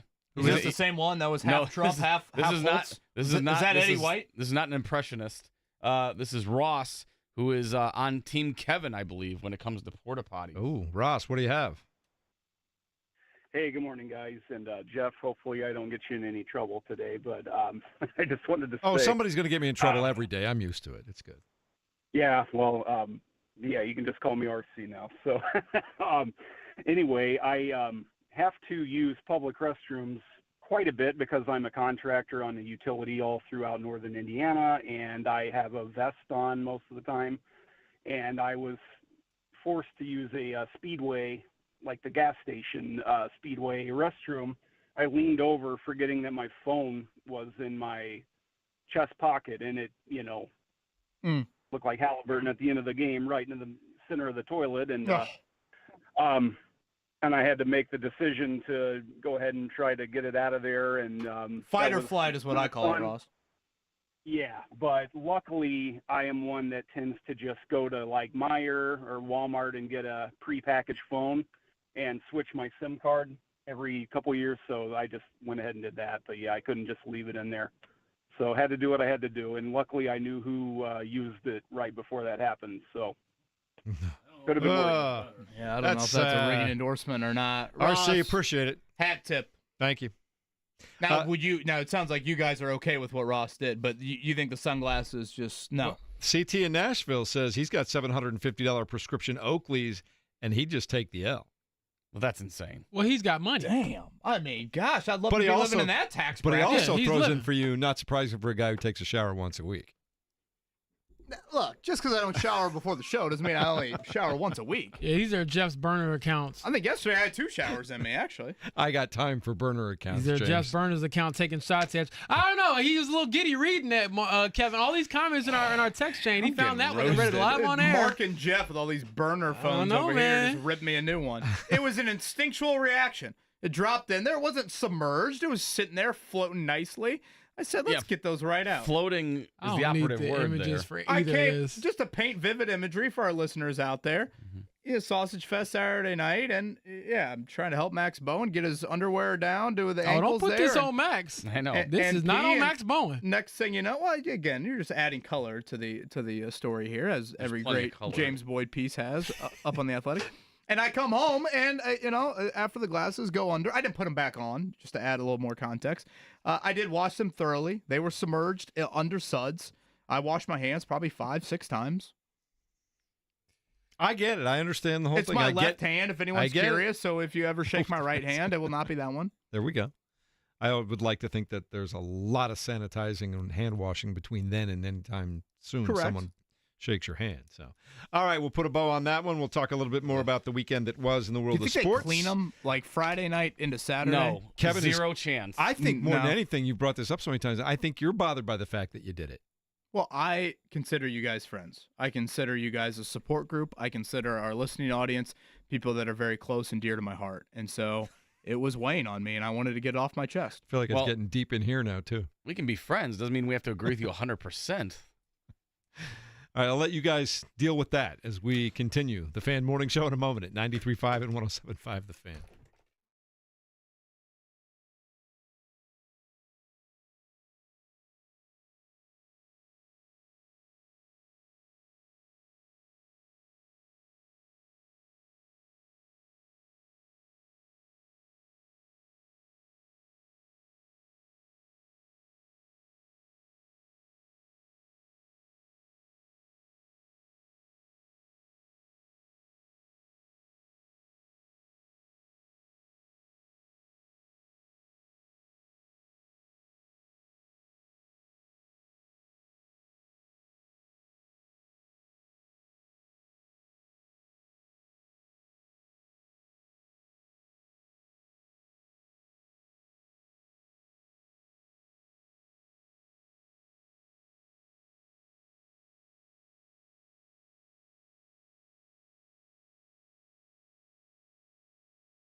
Thought I was hiding it, James, but apparently my state of physical discomfort this morning is getting through for some people.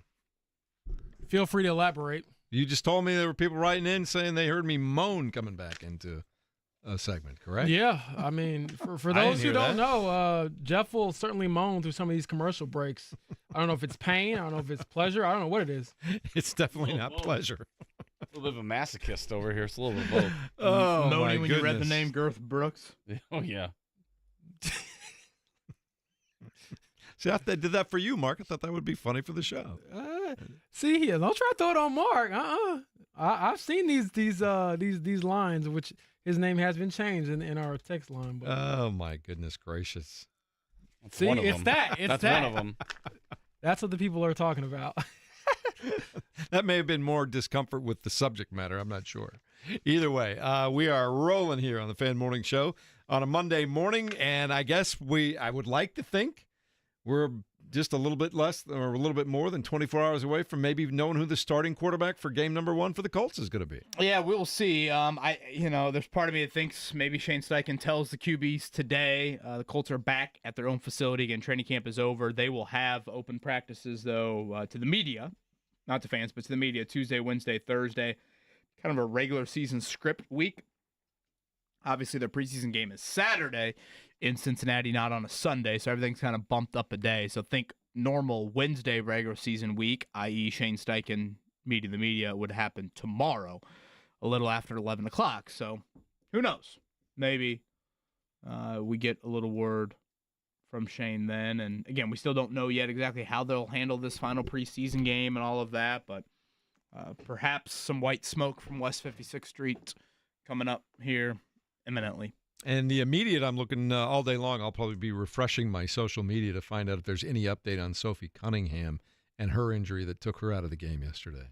Yeah, certainly something to keep an eye on for this team, this Fever team that continues to have to figure out how to survive without some key players. So that's a significant loss. And as Tony East pointed out earlier throughout the show, that's their 4th ball handler to go down this season. You just hope it's not for an extended period of time. Man, she's become just sensation, not just league-wide, but there are a lot of Sophie Cunningham fans throughout the country these days. Yeah, I would say it's more Fever-based. I don't know if other fan bases love Sophie Cunningham, but she certainly has built up some rapport here in Indianapolis with the Fever. And because of the Fever fan base just being kind of a national and global market, it's kind of been reciprocated on that level too. Yeah. And, there are people that online that were complaining about, the Fever getting beat up by other teams all season long. That looked like at least it happened on a basketball play where a girl was kind of falling into her. Yeah, I've given my opinion on that. I think that's a weak excuse. It was an unfortunate play for her, but say the Fever are getting beat up any more than any other team in the league, I think, are people who just don't watch a lot of other games, quite frankly. I think the bigger problem for most people this year has just been the WNBA officiating in general. Yeah, I'm on the record saying I think the league is just too physical. So they are off again until Friday, so we'll wait and hear what happens with Sophie Cunningham later on today. We don't know when or if Caitlin Clark is coming back. Maybe we'll learn that sometime this week as well. As you said, Kevin, they've got practices Wednesday and Thursday before they play again on Friday. Maybe we get an update by then. Yeah, nothing today for the Fever, nothing tomorrow for the Fever, so that's a little lay of the land for their schedule. By the way, shout out to the great Wes Kaminsky from the Pacers. We did a little lemonade stand outside of the Bowen House on Saturday. Great day for that, given the heat. And next thing you know, Wes stops by. A very generous dropping in the old bucket there from Wes Kaminsky. So thank you. Now I'm about to ask Wes, was it good lemonade or did you just do it because the kids were cute? I'd stop by. I need to know. Actually, can you grade the lemonade, Kevin? Can you give us an honest grade? Or are you Who just made too the lemonade? 5.5. Out of 10? Maddie did. Did you sell cookies along with it or anything like that? Just purely lemonade stand. Dang, we had a father. This is Maddie making this? Daughter. Was it not enough sugar in there? I mean, how hard is it to make some lemonade? Father-daughter biking over. She's off to Lehigh for college. It was their last little trip out before she's off to Lehigh. I didn't even that thought, I guess, has never really kind of crossed my mind. I guess someday it will be. But I'm sure we got a lot of kids going off to college, right, this week? And have already left, a lot of them. Probably right around there. So anybody sending their first, their last, their middle, whatever to college, enjoy that. I'm sure that's an emotional time for a lot of people out there. It's quite a tough grade on Maddie's lemonade, by the way. Yeah, I was going to say, I think she would 5.5. admit probably 5.5. Yeah, I think she would. Mark, feel free to text her. Certainly, it's not the first time you've done that. You know what? I will do just that. Kevin just gave your lemonade a 5.5. What would you grade it, Maddie? Oh, goodness. I think you should Fishing do more that. than sunglasses out of the porta For potty. show prep purposes, I think you should do that. Well, to all, my You're children encouraging going off Mark to text my wife? In this particular case, where we all know what it's about, yeah. I was going to say, Jeff, you still got to answer for some texts you got last week. Boy. Mm-hmm. Don't think I forgot. No. I will say, what text did I get last week? Oh, yeah, I've done this before. Not safe for work. I was going to say, I've certainly had amnesia before in relationships. I don't remember. That's probably not good. In all seriousness, for those who are wishing their kids off to college, I hope it is a great, safe year. And hopefully your kids aren't, like me, who lied and said they wouldn't call. I definitely called pretty much every other day to keep in check with my parents. You want to give away a fantasy team real quick before we get out of here? I think we've got just enough time to do that, yes. Okay. We're going to do the text line for the first time ever, but the way you get it, the first person to text the winner of the Live Golf Tournament that was just in Indianapolis this weekend gets a spot in the fantasy team. 8 spots left. You will get a spot. First person gets it. I like that. 317-239-1070. Text line. That's how we'll do the text line. Also, you just got a hold of Will Haskett. He's going to join us tomorrow. Talk a little bit about that Live Golf experience. At Live. So, if anybody's got their thoughts, feel free to chime in as well. And, again, I think largely, I am not a fan, but I think largely the casual golf fan enjoyed the experience. I think the experience and competition are probably two different ways to look at Live as well, and they'll be back there. So, shout out to City of Westfield. They've been beyond busy, and I know they put a lot of work into that there. And by all accounts, it seemed like the majority of people that went did enjoy it. All right, Reds are off until tonight. They don't play this afternoon. I was looking at day games. West Coast. But the Cubs play a doubleheader today starting at 2:20. Is that pretty much the bulk of your This is the TV division, viewing basically. day? It's 5 games against Milwaukee. This is the division right here. All And right. it's probably going to go. Keep an eye on that. We've got Jay Query coming your way from noon to 3. JMV rolls in at 3 o'clock.